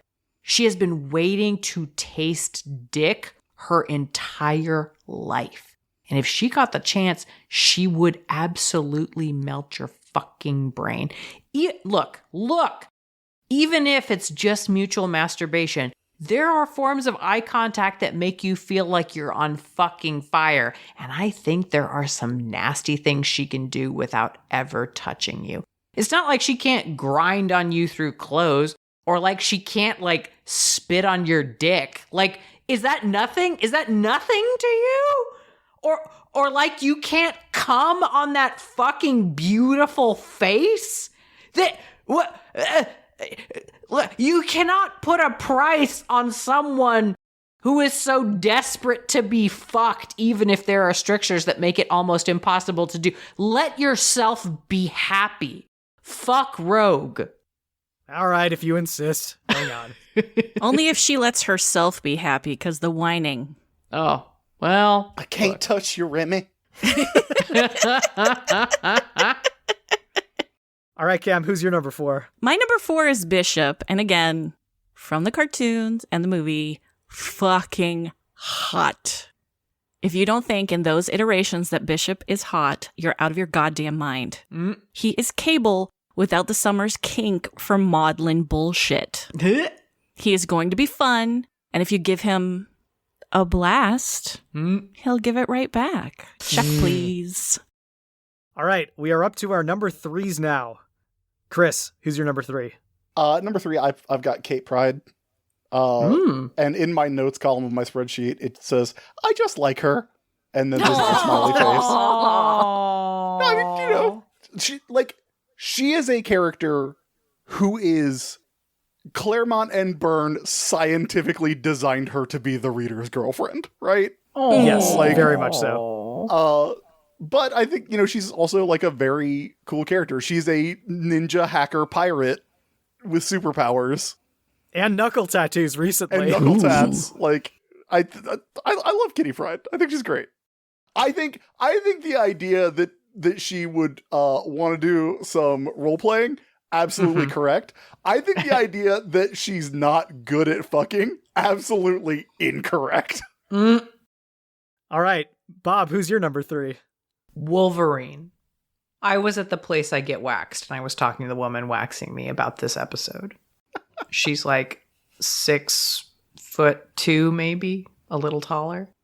She made this frustrated groan and said to me, "There's something so fucking hot about a man who has to reach up to choke you." Imagine a short, dangerously powerful man fucking you like you are the tiny one. I don't even think he has like a huge dick or something like that. I think he just fucks like someone who absolutely unselfconsciously enjoys the thing he enjoys and doesn't give a fuck what anyone else thinks about it. I think he eats pussy like it's for him. I think he rides dick like it's for him. I think he fucks you like your body is for him. It's not that he doesn't care about you, because he does, because he a romantic. He cares so much that he is soaking in every possible bit of it like a sponge. Also, he is the rarest combination you can get. Big dick energy combined with little spoon energy. The fucking dream. A true short king. Yeah. Yes. Cam, who is your number 3? My number 3 is Storm. A literal goddess and queen. All respect to Halle Berry, I am not considering her version because the writing was so shitty for that character. Any of the voice actresses who voiced her alone would be enough for top 5 status. Just listening to that, I'm gonna come. But Storm also has a confidence that you know would make her amazing in bed. And in a closet. Yeah. And on a pool table. She has leadership on her mind, but she knows how to let go if she wants to. And bless MeganBob, in this world, Storm wants to. That just leaves me. My number 3 is Emma Frost. All right. I am who I am. She's a highly experienced femdom. She's confident, very horny, and has shown a willingness to use her telepathy to craft whatever wild roleplay scenes her partner wants most. On any other list, she would take the top spot for me in a walk. But on this list, the other 2 I put above her are just a bit more flexible, bring just a few more tricks to the table than Emma Frost does. I'm happy for you. Just Me too. tying you down, planting her high heel on your chest, leaning down and whispering, "Yankees fucking suck this year." You know what? Still does it for me. I don't care. It still does it. Tom Brady's the man. Go Pats. Peter Griffin sounded ass. Hey, I'm happy for you. I'd never want to take it away. All right. Thanks, bud. All right. That brings us now to our top 2. Cam, who is your number 2? My number 2 is Big Feels. Mm-hmm. What has not been said about Gambit? I'll tell you. This character made me feel things as a teenager that I was ashamed of feeling until I joined a sorority where 2 of my sisters admitted to having a thing for him too. Oh. Because the Cajun has experience. Gambit doesn't need to have a position of power or play politics. If Gambit wants you, he has his ruby irised eyes set on you and you alone. He is no fuckboy. In private, he'll shower you with language and PDA and mean it. Did I just say in private? Yeah. When you're in private, he is going to know the nerve endings and pulse points to kiss first. He will undress you, first slowly and then with fervor, ripping the last articles as he marvels over your body. Yes, MeganBob, this man is a wow boobs. He is going to run his tongue up your spine as he lets you experience those gloved and ungloved fingers over the rest of your body. He is going to make sure you remember his name, Remy Etienne Lebeau, and you will call it out 8 times out of 10 when you're masturbating for the rest of your goddamn life. I have only one more thing to say, and it is directly to this beautiful man. Voulez-vous coucher avec moi ce soir? Wowzers, that came straight from, I was going to say the heart, but I think Lower. several organs were involved. Yeah, It sure did come. Sure did. And I'm going to cut in because my number 2 is also Gambit. Yay! Dan, we agree! I'm sorry for this basic ass take, but Gambit fucks in the best way. Like, he's confident without being a total douche about it. He legitimately views his partner's pleasure as a badge of honor for himself. He prides himself on giving great oral. He's laughing and having fun the whole time. He'll make you beignets afterwards. But he also has that hidden dark side if you want to dig in and get deep with him. And like, and all of this is before you even consider the fact that the dude regularly contorts himself into impossible positions just so he can throw a single playing card. Like, I can't wait to see what he does when he's trying to impress you in bed. I have to see work people after this. Jesus Christ. MeganBob, who is your number 2? Dazzler. Sorry. Look. I feel it in my heart. Maybe she's not going to blow your goddamn mind, but she's going to blow mine.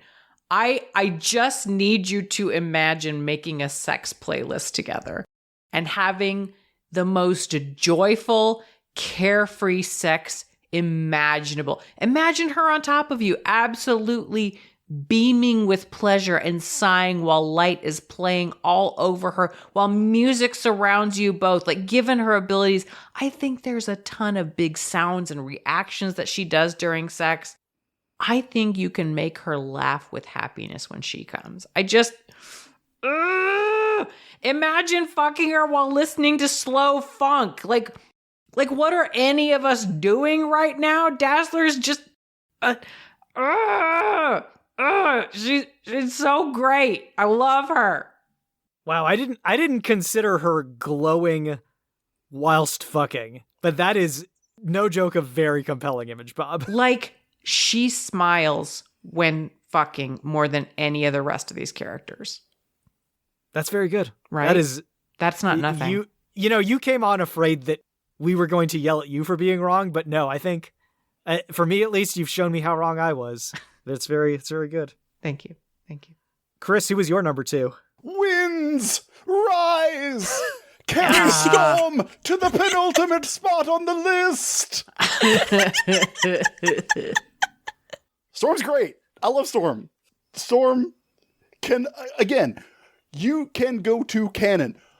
There is a run of Claremont and Byrne and Cockrum stories where the plot of every arc is that someone is way too horny for Storm. And it's not just like a dude. It's fucking Dracula and Doctor Doom. Storm can get it. And also, yes, literal goddess, Omega level mutant, in control of the elements, also will fucking knife fight somebody. Ooh. We'll go street style if she needs to. There's 4 stories where Storm has a knife fight with someone and they're all good. Storm, top notch, top tier, yet goddess in every sense. In every sense. My favorite recurring Storm story is the one where she's fighting someone who is convinced that if they can just take away her powers, they'll be able to beat her. And those people are always the wrongest people you've ever seen. Yeah, those people get stabbed. Yeah. My favorite. I perfect I was literally talking about this on War Rocket Ajax this week. Storm is this perfect combination of the confidence and bearing of a goddess who's walking the earth, but also this kid who grew up on the streets and grew up hard and had to struggle to survive. And those two aspects of her personality are never in conflict because they always are in harmony. Because she's always got that confidence and that, like, she knows she's better than everyone. And she's an 11. Yeah. Yeah. If she's into you, you have been chosen by God. Yeah. How could you not want Storm?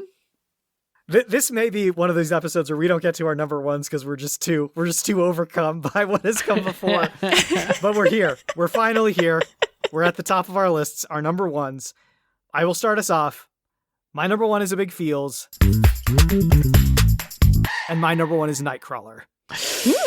Thank you, Dan. Kurt is like the best parts of Beast and Gambit put together. He has a lot of the same things going for him that Beast does, but he doesn't let his insecurities turn him into a shitty person.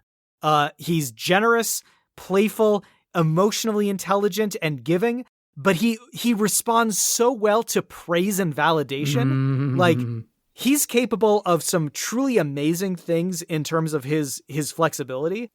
Thinking back to a previous episode of the show, in the Spider-Man episode of Hard Choices, I ranked the character Silver Sable quite low. Like, I thought she was too much of a professional to really, like, cut loose and enjoy herself. But we recorded that episode before the Uncanny Spider-Man miniseries came out, in which Kurt was pretending to be Spider-Man, and he had a smoking hot, toe-curling affair with Silver Sable across enemy lines. Like, this either means I was wrong about Silver Sable, or Kurt can turn even a mid-fuck into something world-class. And honestly, it's probably both. Like, it might be both of those things. And if you've ever wanted to have sex on top of Abe Lincoln's nose on Mount Rushmore, as long as you don't mind momentarily smelling kind of like farts, like, Kurt is great. Kurt is your man. Cam, who is your number one? Hang on. I don't want to get too personal, but I do just want a quick poll. Do any of you want to have sex on Abraham Lincoln's nose on Mount Rushmore? Not necessarily there, but, like, definitely in an unwise place. Mm-hmm. Okay, yeah, so this isn't like this isn't a wing kink thing where I've never heard of it, but apparently everyone else knows about it. Okay, good. I was using it more as a metaphor for a hard to reach place that would still be kind of, not the nose specifically, but what the nose represents. You know? Cam, who is your number one? My number one is Magneto. Wow. I love this for you. You know what a revelation this is. Until First Class came out, I never really thought of Magneto that way. Wow. Just didn't. No. Magneto was right. That was without question. But then in First Class, Magneto killed a bunch of Nazis who had gotten away. Magneto found his greatest power in celebrating a holiday with his mom as a child. Magneto told Raven her blue form made her perfect. Mm-hmm. And that would have driven him up the list by far. He was pure, insightful, motivated. Basically, Magneto was Michael Fassbender. Mm-hmm. Yeah. But then X-Men 97 came out and he became the total zaddy. Mm-hmm. Roll over, Charles. You need to make room in that bed for me. MeganBob, who is the top of your list? This is a rare thing for me. This is not usually what happens. Big feels. Captain Britain. Canonical freak. Mm-hmm. She fucked Sabretooth. This woman is a power bottom and a power top. I don't think she can come unless someone is bleeding. I cannot imagine the kind of rough sex that she is into. Forget being slapped. She's into knife play and she goes hard. I think, though, she's a good partner who respects your boundaries and wants your full and enthusiastic consent before anything. But the moment you give it, She's not going to be shy in taking exactly what she wants from you. There's a very, very special feeling of fucking someone who grabs you with both hands and doesn't hesitate to leave marks. If you want to go hard and you think you have it in you to top her, I think she will reward you with beautifully shameless gasps of pleasure and pain. I do not have it in me to get her on her knees. I cannot do that. Thankfully, I am happy to be on my knees for her. Yes. Fuck me up so much that I gotta have Tylenol tomorrow. You are worth it, lady. Fuck, I'll go on the black market. Bitch, I'll get Valium. You fucking fuck me up. Oh, god damn. Bob, I think this is only the third time you've ever put a woman on the top of your list. Yes. And I think this is the first time you've had 2 women as your top 2. Yes, it is. That's pretty astonishing. Also, super physically, objectively hot woman. Yes. True. Yeah. I mean, look, she a freak. Yeah. You're not wrong. All right, Chris, take us home. Who was your number 1? Start the clock, big feels. Oh boy. I have a gift. Mm-hmm. And I have a curse. Mm-hmm. And that is that whenever I am given the subject of this show, Uh-huh. I immediately, irrefutably, self-evidently know who's number 1. God damn. I did it with the Batman one, where, like, easy, Bane. Didn't even have to think about it. Just knew it in my heart and soul and mind. When I was talking to Annie Creighton about the Looney Tunes episode, I was like, it's obviously Wile E. Coyote. It's obvious. Like, the other answers are wrong. I know these things. Mm-hmm. And as a result, it pains me. Oh no. I hate that I have to inform you that irrefutably, incontrovertibly, the most fuckable X-Man is Cyclops. I don't want it to be that way. Right. Off. I don't want it. Look, I wish it wasn't so. I really do. I am a known, on the record, Scott Summers hater. He has never been a favorite character. Writing him was very fun because writing a character you don't actually like can be very, very fun. Mm-hmm. But I cannot lie to you. I cannot deny what is so obviously the truth, even if I wish it was not so. Cyclops is the most fuckable X-Man. And we know this because of canon. This is not theory. This is not headcanon. This is a lifetime of reading these stupid comics and thinking about these characters fucking each other because I got into the X-Men when I was 10, and so it was right after that, I was like, hang on a second. Look at the simple facts of who has chosen Scott Summers. Emma Frost, Jean Grey, Betsy Braddock have all been horny for Scott Summers. Oh, shit. All the characters who can read minds and see into what you're really like.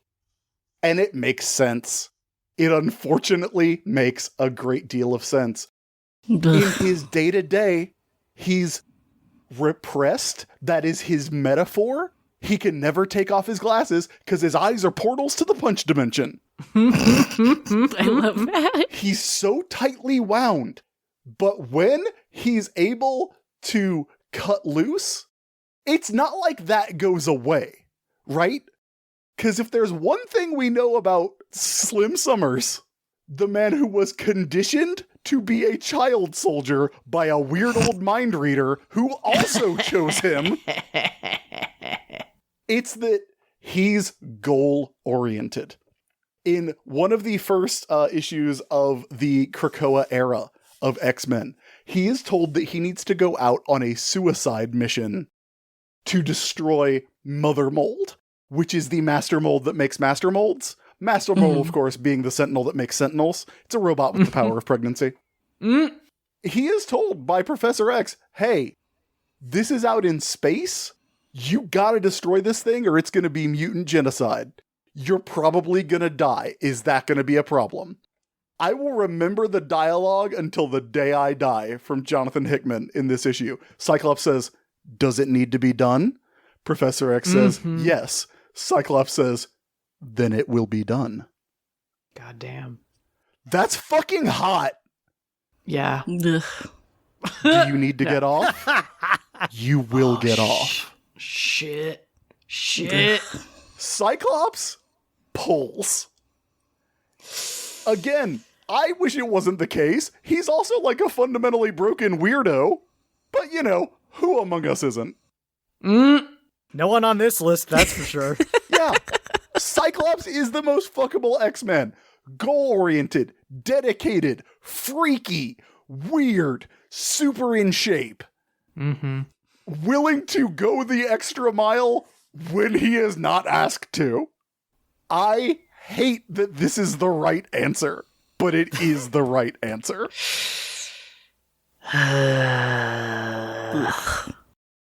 Well, that was, I mean, I was expecting that to be intense, but, well, things got dirty. Some maybe regrettable things were said, but we now have our list. It is being compiled in the background as we speak. While that's happening, let's turn away from these characters and turn instead towards each other and begin to unpack some things about what we just experienced. This is just a question for the table. Which of these characters is it like you want them to give you an affectionate term of endearment name, and it's like it's extremely important to you that they say something very sweet to you or something very hot to you as like what they call you? I mean, for me, it's gotta be Rogue. Like, really? just that Southern affection. Yeah. Like coming from not just a place of like, not like, I like it when like a waiter Yeah. with a Southern accent like gives me an affectionate nickname while I'm sitting at the table. You God, know? right? Now I know how I keep getting asked back on this show. I keep putting myself out there and it hasn't happened yet. So we're going to see where the rest of this I'm episode sorry, hon. goes. But, yeah. Oh, there it is. See, just Works. like that. That's all I want. I know. Being called sugar? Goddamn. Yeah. All right, Cam? It's kind of a tie because Gambit always says mon cher, and I like that. Don't get me wrong. But Logan comes up with nicknames for everybody, and I just want to know what it is. Ooh. His are all going to be like the kind of mean stuff, though, like gumbo. Like flirty, but kind of like pulling your hair a little bit. Yeah, I'm a Yankee Irish Catholic, half Irish Catholic, so that's actually my love language. Yeah. All right, Chris. The first one that came to mind was Beast, just because I think like it would be something like literary and Yeah. and like it'd be kind of a thinker, but it would be he would put thought into it, so Yeah. it would be rewarding in that way. I think. He'd be like, it's good to see you, Laertes, or something like that. I think Storm would just call you by your full name all the time. That is not hot. Christopher! That's see? That's something. Fuck, I don't know. Like I was gonna say, like, the day Cable breaks down and calls you like sweetie. Come on. That's true. Like, nicknames come easy for some of these characters, but like, yeah, characters like Cable or Bishop, Yeah. if they give you a term of endearment, like, that's how you know you got them. Magneto especially. Yes. Oh, fuck. The day Magneto calls you like baby. Yeah. Ugh. I don't think, does he say baby? What is Magneto's preferred term of Liebchen. endearment? Liebchen. Yes, yes. Oh, that's so good. He'd probably say like, you are my true north or something like that, you know? Oh, that's sweet. That is really sweet. Kitty would probably give you a fun nickname, but it'd be like Yeah. Oh, yeah. it'd be like a fun nickname, you know? Yeah. Yeah. She'd be like, "What's up, big time?" Oh, that's so great. cute. Bob, I have a question for you. Yes. You mentioned that you wouldn't be into the idea of doing cosplay with Kate Pride. Mm-hmm. But you were into what I will call Charles play with Magneto. Yes. What do you feel like is like the difference there? Like, why is it that you're willing to engage in what is arguably deeply toxic, hateful fuckery with one guy, but nothing like playful and fun with this other person? I think because Magneto has an unhinged intensity that I super love. Like an unhinged intensity is like one of my super big kinks. I don't know if you call that a kink, but like, look, I don't know what else to call it. It's an obsession. I love it. I just don't think Kate Pride is gonna give me like I don't think that's gonna happen. But it's not that we couldn't have a super good time. Like, I'm trying to think like what would be a fun. Because I've got dumb roleplay ideas that I could be super into, but I actually have to save them for another Hard Choices show that I'm gonna do later.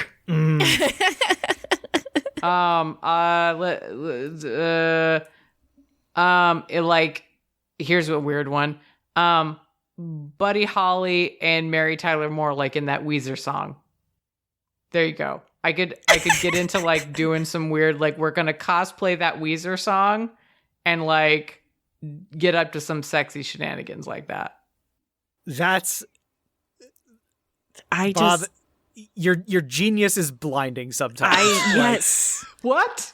We're not worthy. We're not worthy. No. But why is that anything? No, okay. I just spit out something that I think is like nothing. What you spit out was manna from the gods, Bob. Okay, you tell me, because I clearly don't have maybe I have the quote unquote genius to produce this concept, but not the genius to understand why it is something. If you can explain to me why that is anything, I would be thrilled. Yeah, I can't explain it. Like Creator, it is 1,000 monkeys with 1,000 typewriters Yes. would never come up with that. But it's so obvious. It's what the song is. The song just tells you what. What? All right. Okay. Well, Okay. Thank you for answering my question. Can Bob. I That's can I very just say enlightening. that Charles play is the opposite of sexual Amelia Bedelia?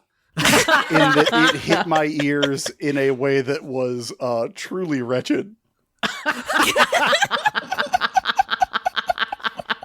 Well, we like to provide you with the full spectrum on this show, you know. Can I sadly say I don't know who Amelia Bedelia is? Oh, Amelia Bedelia is a children's book character who takes everything very literally. She's like a maid. Okay. So if you use any idiom, she will do something wacky instead of what is expected. Okay. yeah. Gotcha.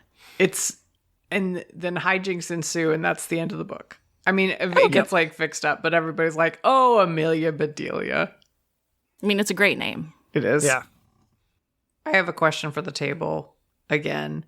The hottest X-Men accents that we have on offer, but I am also interested in any that are like they're getting it wrong. That's like with Emma Frost, where it's just like that's not where they're from. That's not what they would sound like. I just want to know.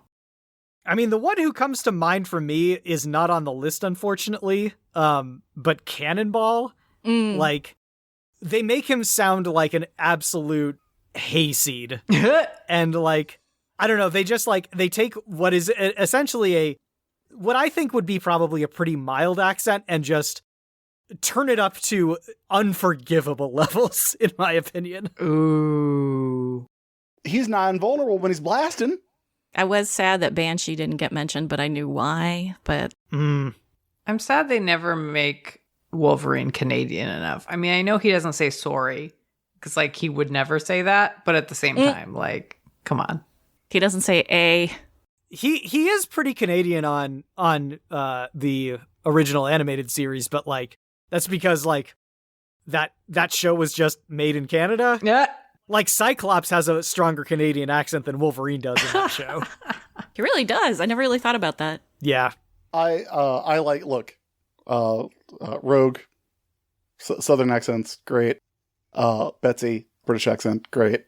Kitty, of course, that distinct Deerfield, Illinois accent that she Really? has. Of course. I not on the list, but I am a noted fan of Monet, Yvette, Clarice, Maria, Therese, St. Croix, who I don't like is my Emma Frost in that I don't think of her as having anything but the snootiest British accent.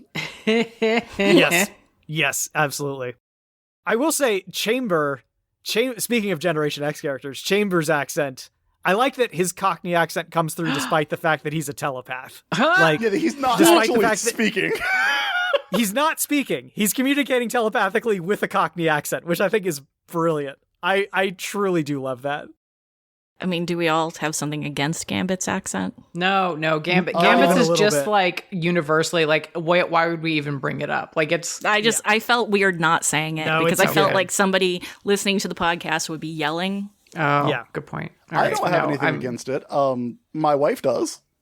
Really? Well, primarily because anytime anything French or Cajun or from New Orleans comes up in our lives, I always start talking about a Thieves Guild.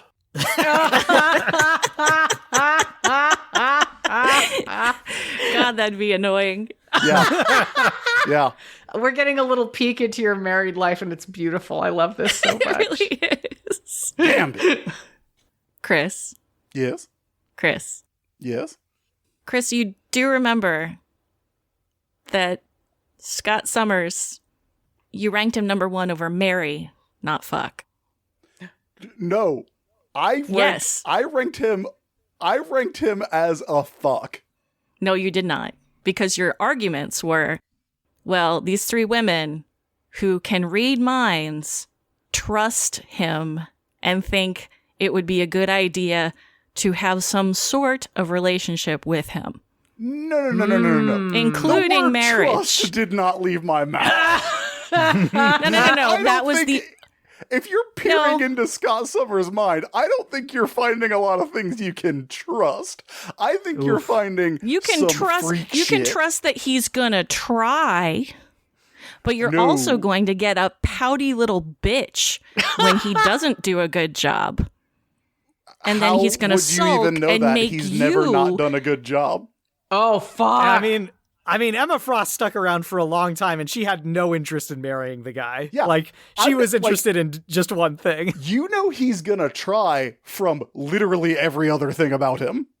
Yeah, he's gonna try. Yeah, you know that. I You don't- know what he's gonna try at from reading No. his mind. He is a lacrosse player in a private school. Oof, that's rough. I mean, he's actually a child soldier in a private school, but you know. I know, which is same difference. Oh, wow! I have different thoughts about lacrosse now. I was the manager of a boys lacrosse team. I have stories. God damn. I'm just saying, we don't know what's going on in that horrible mind of his. They do, and they're like, I gotta try some of this. Only one of them married him. 2 if you count Madeline Pryor, but she didn't know she had psychic powers. I'm disappointed in you. I'm not mad. I mean, I'm that's the disappointed. nature of this show. Look, I know. I told you, I wish it wasn't true. I wish it I wasn't just- the right We can't answer. shoot the messenger. No, it's more that he just Chris, to the credit of your marriage, which will remain solid as ever, clearly, you cannot separate in your mind fuck and marry. It's very clear. I disagree. I think I'm on Chris's side for this, but yeah, I think he took the assignment completely seriously, and I think and none of the conclusions he drew have logical flaws as far as I can see. I just think, don't like I think it. it's all I good. That's just the don't object like of this show, right? Is to get the right answer. Ah! I've got that. Yeah, that's right. Did I do that right? That's how I've always looked at it. Yeah. Who has the oh god. I guess I'm just really curious, is Storm the one who has attracted the most dangerous set of men? The most unhinged lunatics? By virtue mean- of the fact that Dracula's in there, yes. I think Storm has just attracted the most number of dudes Dot. out of all of them. And so a certain a certain percentage of them are going to be shitty and dangerous, you know? See, I want to be Storm now. Whenever you were talking about, like, I was like, Dracula and Doctor Doom? Wait, how do I... is there a way into this? Now, I will say, to my knowledge, Namor has never been attracted to Storm, but he has been attracted to Emma Frost. Yeah. So... I mean, do you think... But he has a thing for blondes, so I think that's probably what that is. Do you think that is so odd. Emma Frost would step on Namor, or do you think Namor would not tolerate that? Like, do you think that they see each other as, like, on the same level and therefore, like, actually give each other the time of day? Because they're both assholes. Prince Namor Mackenzie of the Kingdom of Atlantis is on his knees before the door is closed. Yeah, I agree. Wow, I love I was just this. thinking that if you're into blondes, that means you're into colonizers. I mean, look, he has a really complicated relationship with the surface world, and I can see, like, there being some psychosexual weirdness about it. Yeah. Let's get it. All right, the list is in. Now it is time for us to reveal exactly how it shook out. Starting from the bottom at number 21, the least fuckable X-Man is the one who started it all, Professor X. Yes. Yeah. Justice. We have a two-way tie for 20th place between Jean Grey and Archangel. Ooh. At number... Wow, the bottom part of this list is, like, overrepresented by the original characters from issue number 1, because at number 18 is Iceman. It's almost like X-Men as a comic didn't really get good until number 94. Almost. Then at number 17, we have Colossus. At number 16, we have Rachel Summers. Number 15 is Magic. Number 14 is Bishop.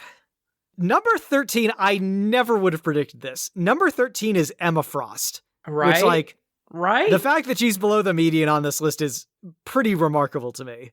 But clearly I'm the only one who thinks that. So anyway. I'm saying she's not putting in the effort. If that's your thing, great.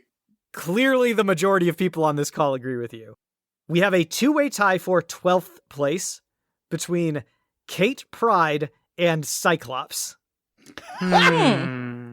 Fuck you, Chris. Yeah, well, Cyclops was number 1 and number 21. I know. So no wonder he's right in the middle. Number 10 is Cable. Number 9 is Dazzler. Yes.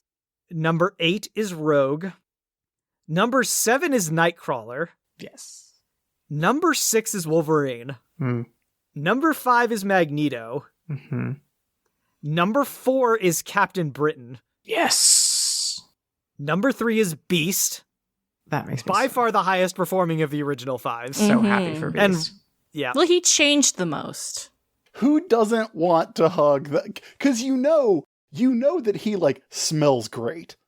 You know he Right? conditions. That is, like, he conditions. soft, conditioned, lightly scented fur. I want to sleep on him. Yeah. Same, honestly. Number 2 is Storm. Good. And number 1 is Gambit. That feels so completely right. tracks. So, the median on our list is going to be one of the two who tied for 12th place. So it's either Cyclops or Kate Pryde. But as we mentioned, Cyclops had one ranking at number 1 and one at 21. So that means that Kate Pryde has the closer concentration of placements in the middle. So that makes her our true median. Our true median is Kate Pryde. Okay. Because she'll get you in the middle. She will get you in the middle. I feel like, we talk about characters who have a lot of enthusiasm but not a ton of experience, and that's her. And that's the middle of the road as far as the X-Men are concerned. I mean, look, that makes sense. I mean, I used to be really into Kitty Pryde, but it was just a phase. Christopher. Oh. You're not out yet, because next up, we need to rank the overall fuckability of the X-Men on a scale from 1 to 10 boners. 10. God Chris says damn. 10. God Again, damn. As I have said, the most canonically horny and fuckable cast in comics. Chris, I agree with you. This is an easy 10 for me. There's an island that fucks. Yes, but like the truth of the matter is, when I place these rankings, it's like I always look at my list and I'm like, okay, where do my no's start? And guess what? There are no no's on this list for me. Not a Wow. single one. Wow. And not only are there no no's, the top 15 are world class. Would rule any other list they were put on. This so, definitely easy 10 for me. wasn't like the Batman villains where the below 10 was pretty much a lot of hard no's. Mhm. Yeah. I would say on my list, Professor X is probably a hard no, who I have at 21. I could probably live with 20 on down. I mean, like I said, Nightcrawler's gonna be fun. Yeah. Mhm. Yeah. It's not that I necessarily am so horny for everybody on this list, but I am into everybody on this list in a way that I'm not usually into everybody on this list. I don't have a lot of I'm obsessed, but yeah, I think it has to be a 10. Cam, that just leaves you. What are you thinking? I hate Scott. It's 9. Fair enough. Hey, so do I. Chris, please know that I am just being an ass because it's fun. It's I have fine. nothing It's fine. against you, and I totally understand that you can have a viewpoint that's not mine. I knew it was going to be a controversial, yet ultimately correct answer, and history will vindicate me. Oh, you're so pretty when you're wrong. Do you have a list of other rosters you've ranked at highly so that we can compare? That list exists. I do not have it. Okay. I think, just going off of memory alone, I think the other ones that would be really high would be the vampires. Vampires, The I think mummies. The mummies. JLA. The also. concept? Yeah, just vampires across the Yeah, board. that makes sense. Oh yeah, JLA was extremely highly ranked. Yeah, that's going to happen. Yeah, the Mummy was pretty high. Lord of the Rings was surprisingly high for an episode I wasn't in. Lord of the Rings is fucking banger after banger. Well, Right. Yeah, there you go. I mean, the rankings here are 10, 10, 10, 9. So that's that. I think if this isn't is the highest ranked, it's it's definitely up there. No, I think this is the highest. I'm think you pretty might be sure right, this is yeah. the highest. All right. Well, so we have the final list. We have all of our boner rankings in. The only thing left is to look at ourselves and ask, what did we learn here today? I learned that somebody can be old and still attractive. Okay, congratulations. Look, it took a while. I learned that I want to fuck any woman who has fucked Sabretooth. Fuck me. What a life this woman. Mm-hmm. I think that Captain Britain has to have a full back tattoo that we just don't know about. This woman has lived a life. I learned that despite having what I would consider to be one of the best and hottest costumes, the original Dave Cockrum green and yellow Phoenix costume, Jean kind of got nothing. Yeah. Yeah. It's true. Ugh. Doing this list, I was thinking a lot about my relationship to the X-Men over the years and the ways in which it's changed. I was initially introduced to the X-Men when I was very young. I was probably in first or second grade, and it was oh yeah, these are cool superheroes with cool powers. And I was that's cool. I want to have claws. I want to be able to fly, And then as I got to know them and as I got a little bit older, I was oh, these characters are all really cool. And I want to live in the X-Mansion so that I can be friends with all of them and hang out. No. And then I got a little older and I was oh, I still want to live in the X-Mansion, but there are other things I want to do with these characters. And it's I don't know, this is a franchise that rewards revisiting at different ages, and you will find that your relationship with these characters has changed and grown, but still remained pretty positive, pretty strong. it's a franchise that appeals to different people at different ages for different reasons. And I think that that's kind of cool. And like very aggressively objectifying these characters in a sexual way is what made me realize that. Which is, I think when you have a series of a franchise where the central conceit is essentially a metaphor for puberty and sexual awakenings, it's unavoidable. It is appropriate to do this. And then you put the world's horniest man in charge of writing it for a couple of decades, and then, are you surprised that it's fuckable? I'm not. I ain't kidding. All right. Well, that was quite a ride we just all went on. And I think all that is left to us now is to let our listeners know about the other things that we are involved in. Chris, will you start us off, please? Let the audience know what you are involved in and where they can hear more of you. Yeah, I am a writer and podcaster. As previously mentioned, I have written the X-Men before in the X-Men 92 series from Marvel Comics, which I think is in print in a nice big collected edition that has everything. Also, a 10th anniversary version of my first graphic novel that Chad Bowers and I wrote with art by Scott Kowalczyk just came out. Downset Fight from Oni Press. If you are in beautiful Minneapolis, Minnesota, where I live, I'm working on setting up some signings. I am also a podcast host, primarily of the weekly War Rocket Ajax podcast, where we do a lot of ranking of comics. We have a 10 plus year list called Every Story Ever, that we have listener supplied lists of comics that we have all put on the ranking. It's over 1,500 comics ranked from the absolute best to the absolute worst. We rarely talk about the fuckability of anything on that list. You can also go to the-isb.com. That's my website, and it has links to all the stuff that I do. If you've got a lot of money and need a writer, editor, or consultant on anything, and you think that, hey, this guy who thinks Cyclops is fuckable knows what he's talking about, hit me up, because your boy's out of work. Hire this man. Cam. I do not live in Minneapolis, Minnesota. I just used to for a while. But I do have a Twitch stream where I am writing a novel. And so it is twitch.tv/Kam Servo, KAMSERVO. Feel free to stop on by. You'll be on the ground floor, ladies and gentlemen. I'm also a former host, sometimes host at Unspoiled Podcast. So check that out if you get a chance. There are some other folks that'll come on this fantastic podcast itself who are from that network, and I always feel like I should give a shout out because otherwise I'd never be podcasting. I do Garden Plots with Skeletor. It is a very interesting audio drama / comedy in which Skeletor runs a gardening advice show. MeganBob writes for it. I do. Chris has been on it as Hordak.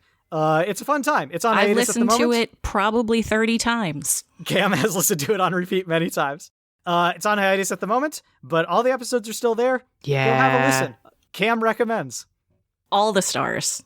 It's one of my favorite babies ever. And this, Hard Choices, is the baby that I am raising currently.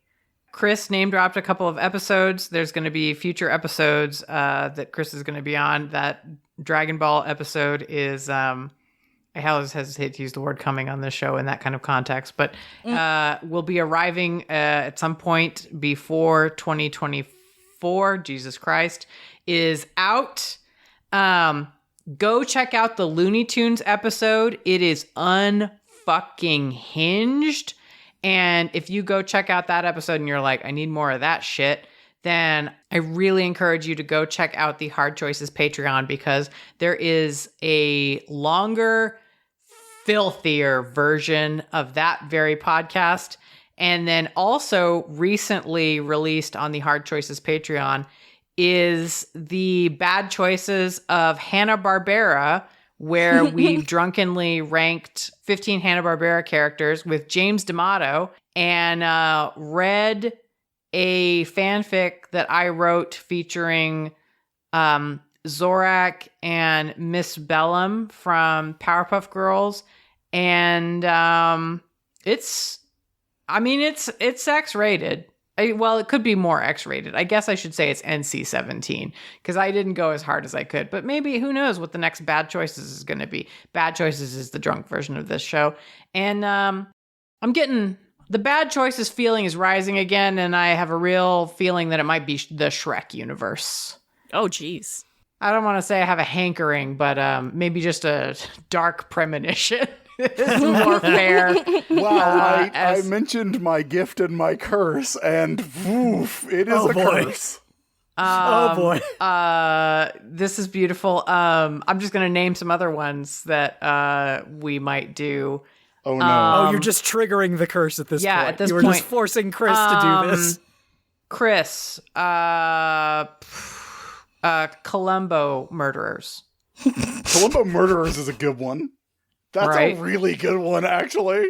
I mean, you got to be on that one, buddy, because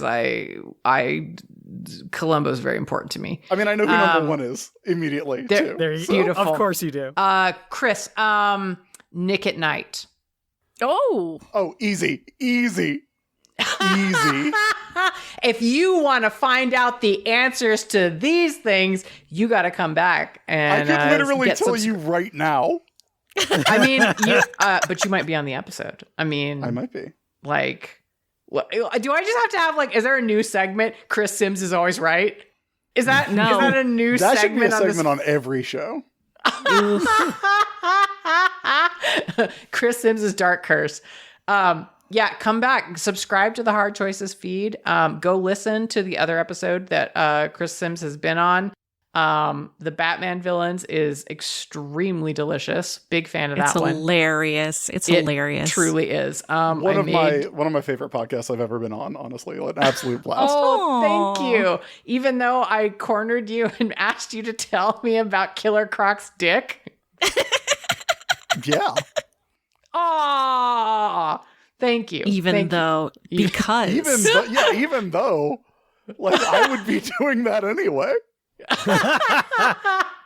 That's the Hard Choices promise. So like, subscribe, please review this show if you are a listener of this show, because I'm afraid whenever people see the premise of it that they're like, that's going to be gross, but they think it's going to be gross in the wrong way. They are right. Just they are for the reasons right. they think. Yeah, exactly. Like, they think it's going to be cringy, but not insane. And, like, I need you to go share the good news that it's only cringy in that sometimes we have to say things that are true and it hurts. Pretend that you are Nightcrawler having just fucked someone and you are telling them the good news. Yeah. Dan Mulcairn, stop reading my goddamn mind. You Emma Frost bitch, you. That is all from us. And so come back next month whenever we're going to release Street Fighter. That's a fuckable cast. Thank you so much for listening to this episode of Hard Choices. And until next time, whenever we come back at you with Street Fighter, stay hard!